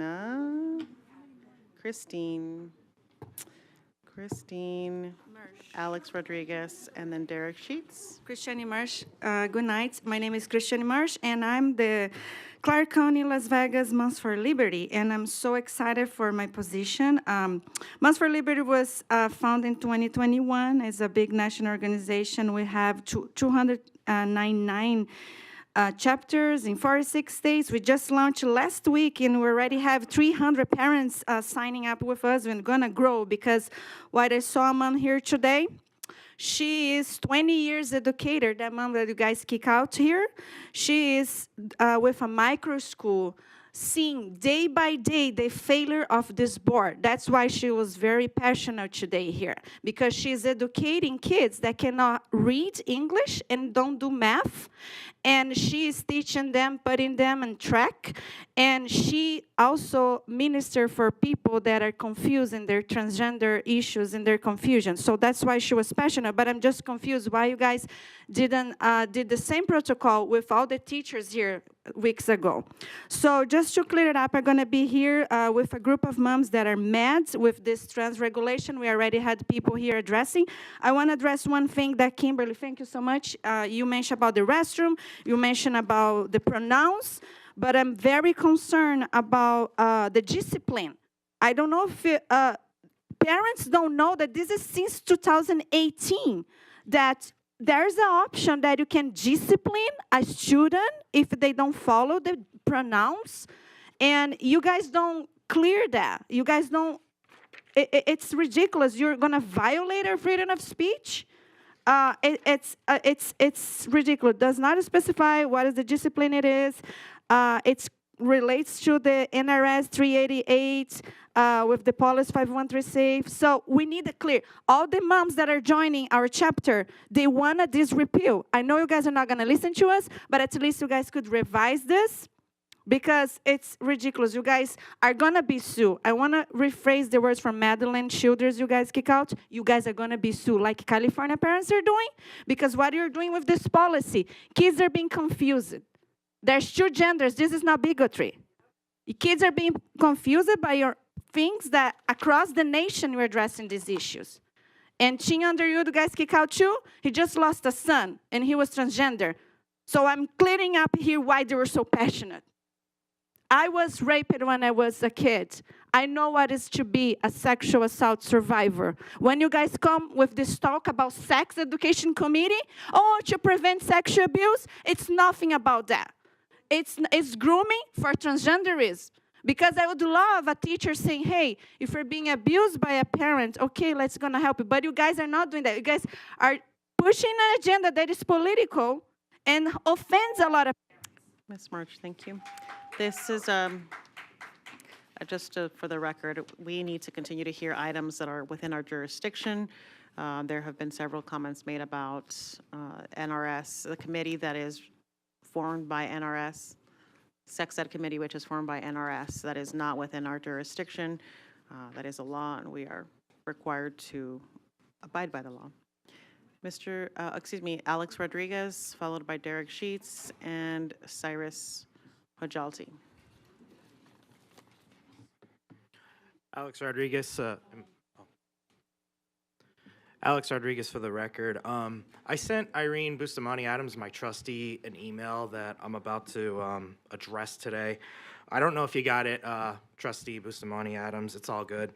I wanted to talk about today the closure of our outdoor basketball and tennis courts at Kenny Gwynn Middle School and also Cashman Middle School, I've noticed. I've also addressed to the county commissioners about this, and just the principal at Kenny Gwynn Middle School. I haven't spoken to the principal at Cashman Middle School yet. So far, I've received no response. So for over 50 years to the Spring Valley community, those courts were open to the public for us to come in and play basketball. Until a few weeks ago, I noticed every entrance to that basketball court at Kenny Gwynn is locked up. Now there's a lot of homeless there everywhere adjacent to the West Flamingo Park, connected to the courts. That's where the kids are walking before and after school. With all these things going on, I do a post today. One thing the basketball courts do is they keep kids out of trouble at night. It's an education in the streets. It teaches boys how to become men. Not everyone can afford a basketball hoop at their house or an apartment complex or go to an indoor gym. It's essential to the community. There's hardly ever any graffiti problems like you see at skate parks. Hardly any fights I've seen when I go get basketball there. Just men and teenagers trying to get a good workout and play a game that they love. We at times, we've bought basketball nets at Walmart out of our pockets to replace missing and broken nets so a bunch of guys can get a good workout and enjoy a game of basketball. So whoever's in charge of this, we need to work with the community. The closure of the basketball and the tennis courts, it's now being replaced by a lot of homeless now. They're just camping out there at the parks now. Like I said, the county commissioners there, they're locking up those bathrooms. So now you're seeing the homeless now, they're urinating outside, and that's where a lot of those students walking after school at Cashman and Kennywin, and probably the other schools too, they're walking and they're seeing all this disgusting trash and all the homeless all over. We need to address this, and I don't know who to talk to about this. That's all I got to say. Thank you, Mr. Rodriguez. Derek Sheets.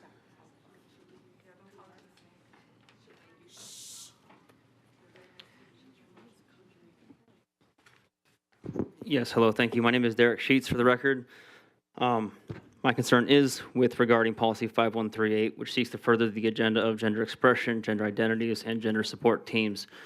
This is a call to repeal 5138. Just to get to the heart of the matter, there are only two genders. In the day that God created man, he made him in the likeness of God. He created them male and female and blessed them and called them mankind in the day that they were created, Genesis 5:1. There will be no blessing from God, no victory for those that defile and wage war against God. No matter what an individual does to their outward appearance, it will never change their God-given design. It will never change their chromosomes. Males have XY chromosomes, females have 2 X chromosomes. And affirming is only a euphemism for encouraging the destructions of one's own body as God designed it. These are adults that are indoctrinating children into this. Children are the most vulnerable group and are subject to external influences. So, what these external influences are matter. To take that one step further, in regards to childhood development, the prefrontal cortex, the part of the brain responsible for reasoning, controlling your behavior and impulses, delaying instant gratification, regulating your emotions, predicting the consequences of your behavior, balancing short-term rewards with future goals, this important part of our brain does not even fully develop until we are 25 to 27 years of age. So, why are children being influenced by adults to permanently alter their bodies? Confusion brings fear, and a fearful spirit does not come from God. For God has not given us a spirit of fear, but of power and of love and of sound mind, 2 Timothy 1:7. Even as adults, you are not the same person you were 2 years ago, 5 years ago, 10 years ago. Thoughts and opinions change over time. So why is there a plan to encourage a child to lead them into irreversible altercation at such a young age that they may deeply regret later? There's a spirit of violence behind this. Hear this, there will come a day where those with guilty hands will stand before God and give accountability for this perversion. Individuals are born, either male or female, but some people become confused or are hurt and don't like the way that God made them. And confusion and mistakes are made. Confusion and mistakes come when we forget the importance of God's word as our unwavering guide. When sin entered this world, every aspect of our humanity was affected, including our relationships, sexuality, sense of identity, and bodies. Sin taints our thoughts, choices, and emotions, and we live in a world where real spiritual entities are at war with God and work to negatively influence humans. Ephesians 6:12 states, "For we do not wrestle against flesh and blood, but against principalities, against darkness, against powers, against the rulers of the darkness of this world, against spiritual hosts of wickedness in the unseen places," Ephesians 6:12. The good news is that God is able to bring healing, true transformation, and deliverance. This is usually not a simple or easy process, but real healing exists, and it exists only in God. Only the power and grace of God can bring true freedom and true healing of brokenness. As Romans 10:9 says, "Whoever calls on the name of the Lord shall be saved." So please don't wait to call on your Lord and Savior, Jesus Christ. And that's where this peace that surpasses all understanding will come from. And so... Thank you, Mr. Sheets. Your time is up. Cyrus Hojali. Cyrus?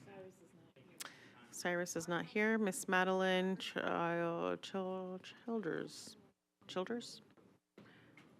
Madeline? Okay. Followed by Miss Binder.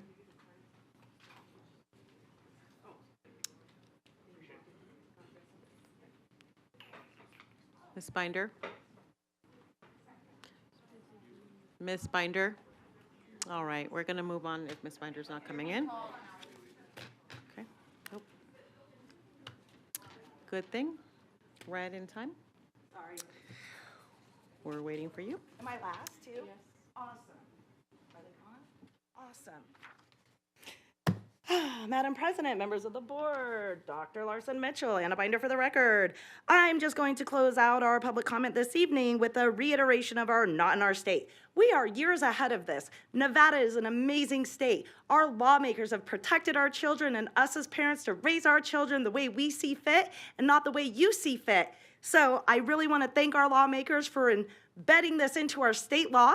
And I fully support this board and keeping in compliance with that law.